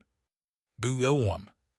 It was immediately followed by a huge explosion that shook the surroundings and the body of Bai Zemin that had been dragged to the ground, due to the effect of the skill gravity manipulation, rolled several tens of meters before he could get back to his feet with a single jump. Bai Zemin couldn't help but frown when he saw that the blood shield he had raised had been 80% destroyed, and the previous shockwave strong enough to shake his internal organs slightly. If he had not activated War Cry to weaken the power of the enemy attack, the shield might have been completely destroyed, and he might have suffered some minor injuries that over the course of the fight would worsen and decrease his chances of emerging victorious and alive. Raising his head, Bai Zemin saw that over 2,000 meters away there was another blue-colored weaver ant staring at him with eyes brimming with murderous intent. However, different from the weaver ant from before, this second blue-colored weaver ant carried a 2-meter-tall and extremely sturdy-looking bone bow. Archer Bai Zemin immediately frowned as he realized that things were starting to get annoying. But he didn't have time to think too much when a new attack from a completely different angle than before alerted him, and without any other option, he had nothing to do but stomp hard on the ground and retreat several hundred meters just before another thunderous explosion rumbled inside the hall. Looking to the right, Bai Zemin saw that just over 500 meters away, a second blue archer-like weaver ant had appeared drawing a new bone arrow on its bow in preparation to make a new attack. Tusk, Bai Zemin clicked his tongue, and for the first time his expression turned serious. Although he had the ability to fight third-order existences and high probabilities of emerging victorious from combat, this applied for normal third-order existences and not for weaver ants with strength comparable to that of a peak third-order existence. This applied in a 1 versus 1 combat, not in a 3 versus 1 combat. Shriek! An angry shriek caught the attention of Bai Zemin, and as he turned to the left, he saw that the weaver ant that had been hit by him earlier finally stood up. The creature was looking at him with eyes burning with anger, and unlike before, it had not only lost an eye, but its right arm now hung motionless at the side of its body. Bai Zemin didn't think anymore and didn't delay either. He decided to take Lilith's previous words completely to heart this time.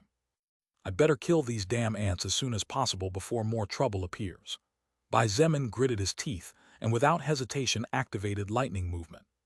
Boom! A small explosion echoed inside the huge hall as the blue lightning flashes began to flicker around Bai Zemin's body, taking the 3 blue-colored weaver ants by surprise. Bai Zemin did not give the 3 weaver ants time to think too much, as he immediately created 2 perfect clones of himself, and at lightning speed mingled with them several times. The 3 blue-colored weaver ants were creatures mainly focused on strength and stamina, therefore, while the agility of the creatures was not low by any means, it could not compare to Bai Zemin's agility in his normal state either, not to mention now that he had activated lightning movement. Just as the 2 archers exchanged glances and raised their bows preparing to attack at the same time and destroy the enemy, their movement stalled again for an instant as the three identical humans charged in three different directions at the same time. It was only for a brief moment that the three Weaver ants were confused, because although all three were existences whose intelligence could be compared to that of a fully grown adult human, the true experience of the three was mainly limited to life within the colony and the few times they went out to hunt beasts from the surrounding mountain range. It was the first time they had seen such a strange skill so naturally. They were confused for a second before reacting. 1 second was not a long time, and in the next second the two archers had launched two bone arrows in the direction of two Bai Zemins. It was practically impossible to distinguish between the real one and the fake one at this point, unless the other party knew the real Bai Zemin. Therefore, the two archers didn't know if they had shot the real enemy or not. Boom! The first clone was blasted apart as the bone arrow pierced it, turning into a bunch of electric sparks that danced in the surroundings for an instant before disappearing without a trace. A second later, just 20 meters away from reaching the second blue archer-like Weaver ant, the last clone was hit in the chest by the bone arrow that had enough power to turn a warship into a pile of scrap metal. With no surprise, the clone was destroyed by the attack of the blue Weaver ant. However, what happened next proved the difference between the blue Weaver ants and Bai Zemin: combat experience and peak knowledge of his skills. Boom! After the second clone exploded, a group of blue flames that seemed to be hidden inside the clone's body burst outward, and before the blue-colored Weaver ant could react to the sudden change, it was engulfed by the hidden attack. The creature writhed as the embracing pain enveloped its body and struggled fiercely to shake off the flames, managing to scatter 99% of them to the ground after driving them away with powerful mana blasts.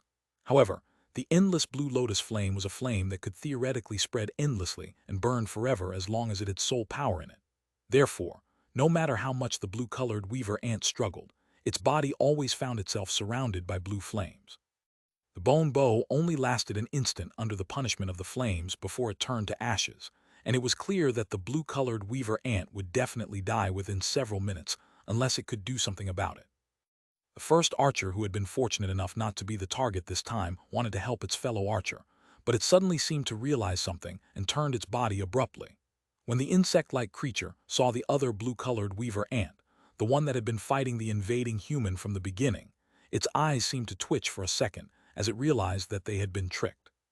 Just before, as the two archer-type Weaver ants focused on the clones, Bai Zemin took the opportunity to stealthily activate Ending Sorrow, the skill attached to his boots that granted him a terrifying boost of plus 100 points of agility for 50 minutes, a skill that Bai Zemin was rarely forced to use due to his already high agility.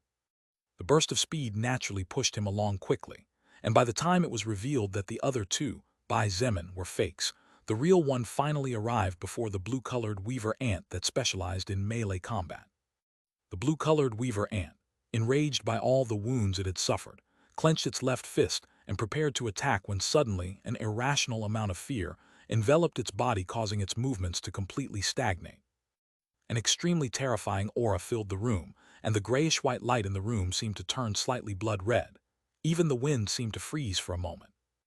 This was the first time Bai Zemin activated this skill since he learned it during the Great War on the Bridge, which besides the human race also involved the zombie race, the beast race, and the marine race.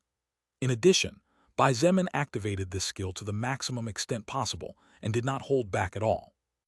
Lonely Wolf Aura, a second-order max-level skill that depended on how strong the user's killing intent was. Bai Zemin, who had killed enough enemies either directly or indirectly to be able to annihilate 1/7 of the human race before the apocalypse, released all the killing intent he had been restraining all this time. He did not hold back even a little. The blurred image of what looked like a blood-red wolf rose up behind Bai Zemin, reflecting in the eyes of the terrified Weaver ant, who could only tremble with fear as a consequence of gaining the ability to think and reason for itself. At the same time as Bai Zemin closed the few meters distance, he raised both hands above his head and made a grabbing gesture. A second later, creating several explosions along the way, his most reliable weapon came firmly into his grip with red flashes and crimson burning flames around it. Bai Zemin roared, and in the midst of his downward swing, did not hesitate to activate Gravity Manipulation X30. The atmosphere trembled, and the entire hall that seemed to be as large as an entire city rumbled at the swing of Crimson Thunder Dragon's last words being wielded by an existence relatively close to 1,000 strength points. Although this seemed to be a simple attack, it was actually one of the most powerful attacks that Bai Zemin could perform at the moment. This was an attack that, apart from Bai Zemin's strength, also charged up the 10,000 physical attack points of his greatsword, as well as the 6,000 kilograms that would transform into 12,000 after hitting the ant's body.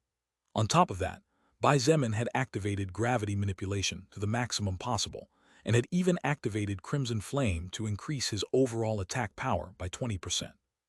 Mr. Ant, if you manage to survive this, then I'll call you Grandpa. Boom. An explosion that simply could not be compared to any of the previous explosions broke out inside the hall. The floor shook and the walls rumbled. The magic circles hidden in the walls finally revealed themselves and released a faint glow that absorbed the fierce and destructive shockwaves when they struck the walls, preventing the total collapse of the building. You have received the soul power of 3rd Order Royal Guard Ant level 139. You cannot absorb the obtained soul power or receive additional stats before completing your class advancement quest. Bai Zemin didn't even look at the practically unrecognizable body of the 3rd Order Weaver Ant, and with a powerful kick sent it straight towards the door he entered through earlier. He believed that Shangyuan Bingzu would understand his message after seeing the body of the creature. Although the words Royal Guard Ant caused Bai Zemin to feel a little apprehensive, he did not stop to think about it, as time was crucial at this moment, and just like Lilith had advised him earlier, what Bai Zemin aspired to do was to slaughter all the 3rd Order Weaver Ants as quickly as possible. Besides, he had already set the stage to take the life of his second victim. Bai Zemin kept his skill Lonely Wolf aura active at all times, and without hesitation turned around before launching himself with a powerful burst straight towards the 3rd Order Weaver Ant that was still struggling and shrieking under the assault of the deep blue flames. Although Lonely Wolf aura was a powerful skill under Bai Zemin's control, it was clear that it had a certain range limit, as the blue-colored Weaver Ant that was free did not even hesitate as it raised its bone bow and launched a powerful arrow toward him. Scram! Bai Zemin shouted loudly, and without even looking at the incoming attack threw his greatsword with all his might. The tip of the greatsword and the tip of the bone arrow met in mid-flight, stopping for an instant before a powerful explosion erupted. Boom! At the same time as the bone arrow was pulverized, and Crimson Thunder Dragon's last words was sent flying away, Bai Zemin leaped with great power and soared over 1,000 in an instant. He again used his weapon's special option to change the flight course of the greatsword such that, like a boomerang, it now flew towards his outstretched hands above his head. The eyes of Bai Zemin were fixed on the writhing silhouette at the same time as he fell directly in that direction. Soon, the familiar feeling of the grip and weight of his weapon transmitted from his hands, and with a mighty war roar, he activated gravity manipulation to the maximum without a second thought. Die! The blue flames engulfing the creature's body faded away at the same time as the thunderous roar echoed through the place. The 3rd Order Weaver Ant was still writhing in pain, with white smoke rising from its scorched body, when it suddenly froze as the silhouette of the human from before grew rapidly before it. Boom! You have received the soul power of 3rd Order Royal Guard Ant level 128. Bai Zemin ignored the soul records message, and without hesitation turned to charge toward the last Weaver Ant. The creature immediately backed up and prepared to attack, but unfortunately, the distance between it and Bai Zemin was now 50 meters, as it had earlier tried to help the recently killed Weaver Ant. Moreover, the blue-colored Weaver Ant did not notice the small spark of fire hovering above its head, casting a shadow right behind it. Suddenly, the silhouette of the human disappeared from the blue Weaver Ant's range of vision, and it immediately panicked. However, its body suddenly froze for a second before everything disappeared forever. Boom! You have received the soul power of 3rd Order Royal Guard Ant level 125. Bai Zemin took a deep breath as the corpse of the third Order Ant fell to the ground heavily, and the ground beneath his feet trembled violently. He straightened his posture and rested the weight of his weapon on top of his right shoulder as he looked around cautiously. Even though the battle had ended considerably fast, he was somewhat tired right now. It was not the same to face an unclassified Weaver Ant for a few minutes than to face 3 Third Order enemies whose power could threaten your life for a few minutes. It was obvious that the stamina consumption Bai Zemin had just experienced had been relatively large, not to mention the mental exhaustion. At the same time, floating in the sky, Lilith's eyes trembled with shock and excitement as she watched Bai Zemin wipe out the 3 Third Order existences. Regardless of whether it was reaction time, thought process, agility in activating skills, knowledge of himself and his powers, cunning. Everything had been perfect. Lilith knew that Bai Zemin was absurdly powerful for the level he was currently at, but she was undoubtedly amazed by his experience and prowess on the battlefield. A proud yet happy smile appeared on her face as she watched the man she had decided to spend the rest of her life with cautiously looking around the environs, without letting his guard down at all. This was one of the few times Lilith witnessed such a beautiful and well-executed battle. She was sure that even the great lords of the universe would have to admit defeat in this regard if they wanted to compare with the lower existence before her. However, the smile on Lilith's face soon faded from her, and she narrowed her eyes as she muttered in a voice that only she could hear.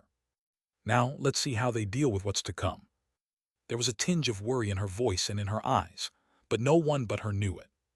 Chapter 691, Sky Destroyer. Chapter 691, Sky Destroyer.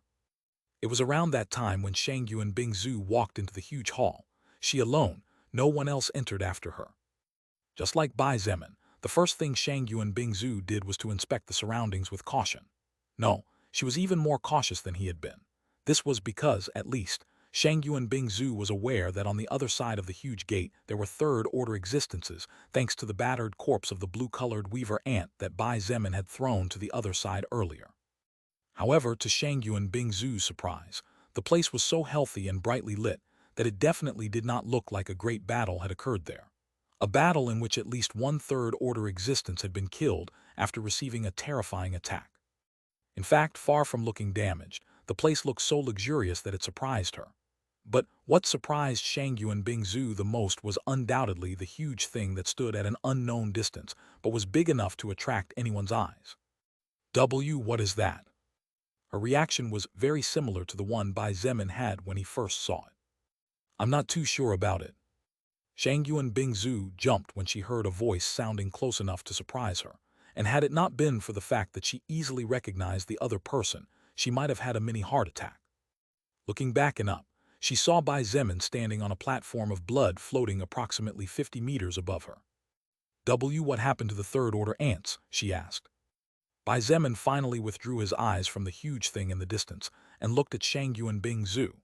He canceled the effect of his skill blood manipulation, and the blood platform he was standing on immediately lost all toughness, returning to its liquid state and being swiftly put away by him as his body fell to the ground freely. There were 3 blue-colored ants, including the ant I sent to the other side of the gate. Bai Zemin approached her and said with a serious expression, "Those ants could hardly be considered initial stage third-order existences, but even I had to make an effort to kill all 3 of them. That's why I called you. I knew you would understand my message." Although Shangyu and Bingzu might have serious problems dealing with more than one blue-colored weaver ant, her crowd control and maneuverable skills were exactly what made her the perfect teammate for Bai Zemin. With someone as strong and skilled as her acting as support, Bai Zemin was sure that even if the number of enemies increased exponentially, they could somehow manage just fine. After Bai Zemin explained to her roughly what had happened and the development of the battle, Shangyu and Bingzu finally had a fairly clear idea of the big picture. However, she still couldn't get that giant thing at least several kilometers away out of her head. But what is that? She frowned as she looked at what appeared to be the front end of a vehicle. The difference was that this supposed vehicle had no wheels at all. It was completely open except for the giant base at least 500 meters tall. Bai Zemin looked at that thing in the distance, which had caught his attention the moment he stepped into the hall, and the reason why he was taken by surprise at first. Before you came in, I had intended to go take a closer look, but after thinking about those weaver ants, I restrained myself, Bai Zemin said in a serious voice.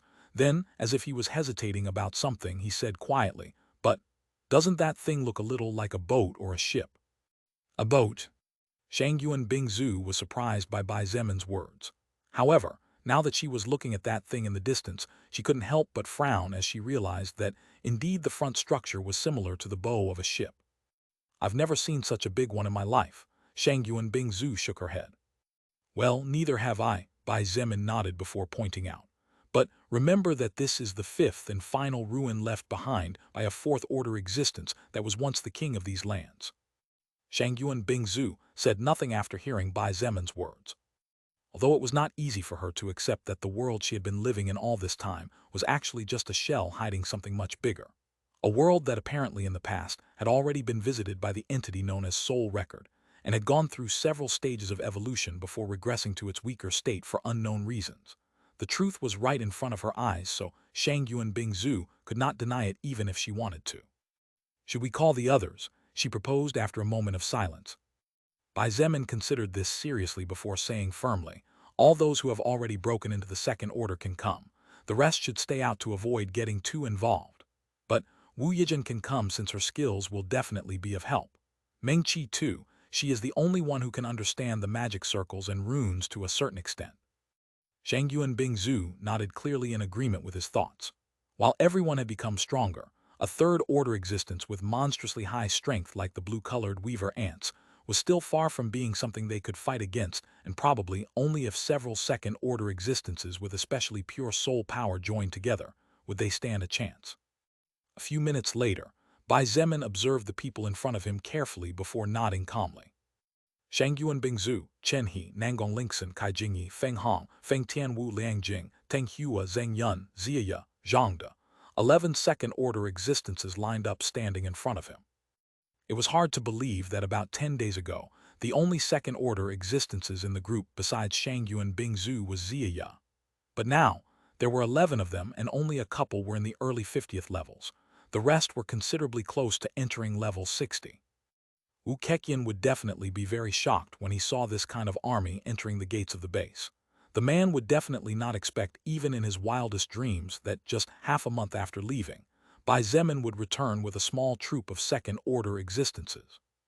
"Let's get moving," Bai Zemin ordered in a deep voice, and without waiting for word from anyone, began to charge into the distance. The rest followed immediately after, not daring to stray too far just in case. During the short but still long walk, the small group did not encounter the obstruction of any weaver ants or any other kind of enemy, so they smoothly made it to the bottom of the huge structure. Instead of jumping up immediately, Bai Zemin took his team and circled around the front part, which ended in a point, but was at least 500 meters long. They ran along one side of the huge structure for about a kilometer before they finally stopped. Mandarin Chinese.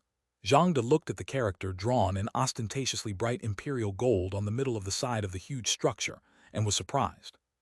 "Wait a moment," Bai Zemin said softly before turning and walking away from the team for several hundred meters in an instant. Upon reaching what he believed was a distance far enough away to allow him to see the entirety of the side, Bai Zemin stopped and turned to look back in the direction he had come from. Now Bai Zemin could actually see the structure, and although in his heart he already knew the answer, the amazement was by no means lessened. Measuring approximately 5,000 meters long and 500 meters high, the structure lay silently on the ground like a sleeping monster. Although there was not even a hint of energy coming out of it, just looking at what appeared to be magic cannons installed on top was enough to send a shiver down the spine of the bravest. "Sky Destroyer," Bai Zemin muttered under his breath, the imperial gold-colored letters written in Mandarin Chinese across the huge jet-black ship. There was no room for doubt now. What was before his eyes was, without a doubt, a huge ship, and judging by its name, it definitely had the ability to fly. Bai Zemin clenched his fists tightly as thousands of images crossed his mind, while his eyes glittered with extreme greed as he gazed at the huge battleship. Rarely did he feel greed for anything, but this time he definitely could not afford to lose this treasure. Only the magic cannons installed above possessed the ability to crush second-order existences and threaten third-order existences. Bai Zemin couldn't even imagine the other things hidden inside the Sky Destroyer. It was only now that Bai Zemin understood the reason why Kang Yiying had told him before that the true treasure was deeply hidden in the fifth and last ruin, that the rest of the ruins were but an appetizer. "I absolutely must have it. No matter what, I have to get control over this ship." Bai Zemin made up his mind and immediately lunged forward with resolution flashing in his eyes. This type of destructive weaponry was so crucial that whoever had it at this stage of the apocalypse would definitely become the overlord of the skies. All existences on Earth could only admire. With the Sky Destroyer, even an ordinary human had the chance to crush Bai Zemin and send him flying into a million pieces. "What's wrong?" Shangyuan Bingzhu asked as she saw Bai Zemin's extremely serious expression and burning eyes. He looked at her and said in an extremely deep voice, We have to gain control of this thing no matter what. If we get it and manage to make it move, in less than 5 months the entirety of China will be in our hands without a doubt. The expression of Shangyuan Bingzu and everyone else changed tremendously upon hearing the firmness in the tone of Bai Zemin's voice, as well as the clear meaning behind his words. Previously, it was already a dream for them to be able to control China in 10 months, but that time had just been cut in half. China was one of the largest countries on the entire planet Earth, and its size had expanded to approximately 3 times what it was before. Just going such a distance while searching for humans and controlling different territories, as well as facing enemies from other races, would definitely take a long time. But Bai Zemin had just said with total confidence that in 5 months at most the motherland would be theirs again. What are we waiting for then? Feng Hong laughed out loud, and his whole body shook with excitement as he shouted aloud, "For every second we take here, there is one of our countrymen struggling in this cruel world, being eaten by some mutant beast or starving to death." Feng Hong was the only one who expressed his emotions loudly and joyfully, but this did not mean that others did not feel or think like him. Even Feng Tianwu had her little fists clenched tightly, and the burning flame in her eyes was expressive enough that no words were needed on her part. Everyone looked at Bai Zemin, waiting for his next orders. Bai Zemin was as excited as they were, so he didn't linger too long. "Remember to be on high alert. Although I can't sense enemy auras, I'm afraid that's one of the special qualities of this destroyer. We'll definitely have to risk our lives here if we want to get this ship home." Saying that, Bai Zemin stomped hard on the ground and turned into a rocket, soaring hundreds of meters in the blink of an eye, and being followed less than a second later by the rest. Chapter 692, Battle on the Battleship, Whirlwind of Fire and Lightning. Chapter 692, Battle on the Battleship, Whirlwind of Fire and Lightning. When he reached the top of the Sky Destroyer, Bai Zemin was a bit surprised to see that there was really nothing more than a flat surface with a metal railing around it, probably intended to prevent someone from falling as a result of an oversight or mistake. But where the hell were the cannons then? It was then that Bai Zemin realized that from the distance, the magic cannons seemed to have been installed on top, but were probably somewhere inside the Sky Destroyer, a part high enough to make it look as if they were on top. Just as everyone was looking around with curious and wary eyes, a flash of white light shone in the distance, and moments later several silhouettes appeared on top of the Sky Destroyer. "Looks like this will be our battlefield," Shangyuan Bingzu scoffed and without hesitation stepped forward. She activated several skills at the same time, and in response, a light armor froze on her body. Frost aura began to dance around her, causing her silver-white hair to gently sway. Blue lightning flashed around her graceful silhouette. And finally, a second sword but made of ice materialized in her free hand before lighting up with pure white radiance. Except for Xia Ye and Bai Zemin, the others were forced to take a couple of steps back, as they began to be affected by the frost surrounding the body of Shangyuan Bingzu and her aura that had risen several levels. "I'll go first." Xia Ye smiled faintly, and a flash of excitement shone in her eyes as she looked at one of the 3 blue-colored weaver ants next to the 20-plus red-colored weaver ants that seemed to be waiting for something, as they did not charge over despite appearing. However, just as she was about to charge forward, Bai Zemin grabbed her by the shoulder and stopped her. He shook his head at her gaze and said in a clear voice, "Your task this time will be to give buffs to our team and launch curses on our enemies." "What?" Xia was already in disbelief. She looked at him with surprise in her big eyes and subconsciously asked, "Why?" She was sure that if she connected with Bai Zemin, her power would skyrocket enough to be one of the top 3 fighters on this battlefield. Xia Ye would be the reason why many lives could be saved. But he was holding her back and wanted her to stay behind. Bai Zemin looked at her without blinking and said indifferently, "Because I need you alive." "You need me?" Xia Ye looked at him with wide eyes. In fact, not only Xia Ye was shocked, but everyone was shocked by the words spoken by Bai Zemin, especially people like Shangyuan Bingzu, Wu Yijun, Mengqi, Feng Tianwu, Chen He, Nangong Lingxin, Zhang De, and Kai Jingyi. Feng Hong even whistled and raised an eyebrow as his eyes darted back and forth between the 2 people, as if trying to find out something interesting. Bai Zemin didn't care what the others thought, and if they wanted to think badly, then let them think so. The important thing was that if even Lilith told him to pay special attention to Xia Ye, then he would not ignore those words no matter what. "And as it may," Bai Zemin continued and said ruthlessly, "that's your main role now and in this battlefield. Except for providing help in times of emergency, You are not allowed to fight against the blue-colored weaver ants. If you disobey my orders, then I will not hesitate to break my connection with you even if it costs you your life.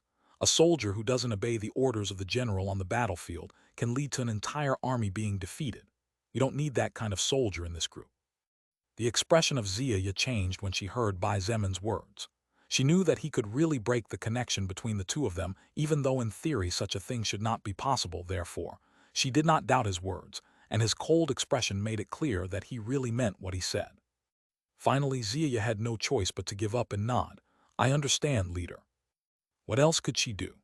Although she wanted to further purify her soul power and become more powerful by taking the lives of some third-order existences, Zia was a woman who was 29 years old and had learned the hard way to retreat when it was necessary to take a step back. Bai Zemin nodded in satisfaction. As long as Zia understood that regardless of how important she was, the person holding the reins in reality was Bai Zemin, everything would be fine. You will soon understand why I don't want you to fight these third-order ants, Bai Zemin declared, and at the same time as he took a step forward a cluster of crimson flames burned around the blade of his greatsword. Shangyuan Bingzu and I will take care of the third-order enemies. The rest of you take care of the second-order enemies. Everyone nodded, and with serious expressions prepared to fight, as it was just at that moment when there was a new flash of white light. The expressions of everyone in the small human group turned ugly when they saw that, as the flash of white light disappeared, another group of ants brimming with murderous intent appeared on the deck of the ship. Bai Zemin's expression turned especially ugly as he saw that the previously 3 blue-colored ants had now become 6 of them, and to make matters even worse, there were also another 20 red-colored weaver ants. Lightning movement. Bai Zemin did not hesitate to activate his second-order movement skill again, and decided to take advantage of the effect of the skill-ending sorrow from his boots that still lingered. Bingzu. Sonic speed. Boom. Shangyuan Bingzu's body turned into a blur as Bai Zemin's low growl reached her ears, and in an instant she crossed over 1,000 meters. She was relatively small compared to the 2-meter-tall blue-colored weaver ant, even more so when Shangyuan Bingzu's body was slightly leaning forward. The group of weaver ants was clearly taken by surprise at the enemy's explosive speed, and before they could react, the human woman had already arrived right in front of one of the royal guards. However, the blue-colored weaver ants were third-order existences, and while the explosive speed Shangyuan Bingzu had for a brief moment after activating sonic speed, which granted him 400 points of extra agility for 2 seconds before going into cooldown for 12 hours, the weaver ant's antennae also served to help it detect enemies and somehow react to unexpected attacks. The blue-colored weaver ant raised its glittering sword and was about to slash downward with its monstrous strength, when suddenly its movement stalled for a brief moment. The beast's eyes turned dull, and the strength left its body as if it didn't know why it was fighting in the first place. Shangyuan Bingzu did not dare to fight the blue-colored weaver ant in terms of strength, because she was fully aware that her strength stat was not her forte, unlike the creature. Therefore, she activated her skill third-order charming eyes without hesitation.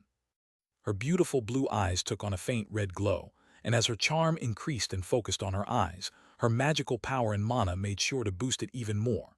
Seeing the blue-colored weaver ant's movement stopping for a second, she whispered under her breath, "Cosmic sword." Swoosh. The sound of the wind being cut in two, followed by a sharp flash of silver light, illuminated the surroundings for an instant.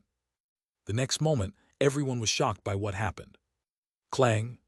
The sword in the hand of the blue-colored weaver ant fell to the floor at the same time as a thin tear appeared on its neck, slowly growing. Moments later, green blood began to slowly flow from the wound, and only a second later the head fell to the side, being followed shortly after by the lifeless corpse. At the same time, BOOM! A terrifying explosion shook the surroundings, and the shockwave sent all the red-colored weaver ants flying. Some of them even suffered damage in the process after receiving the resulting heavy impact. The dull thud of a lifeless body falling to the ground was suppressed by the persistent rumbling of the atmosphere inside the giant hall. There, standing right in front of the blue-colored weaver ant whose head had exploded without leaving anything behind, Bai Zemin slowly retrieved his weapon. Just before, when Shangyuan Bingzu charged, he hid behind her using invisibility.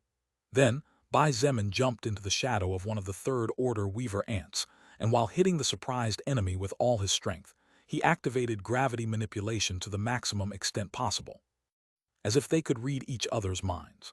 The result of so many battles fought together and sharing moments of extreme difficulty, Bai Zemin and Shangyuan Bingzhu did not think twice as they jumped in each other's direction and stood back to back.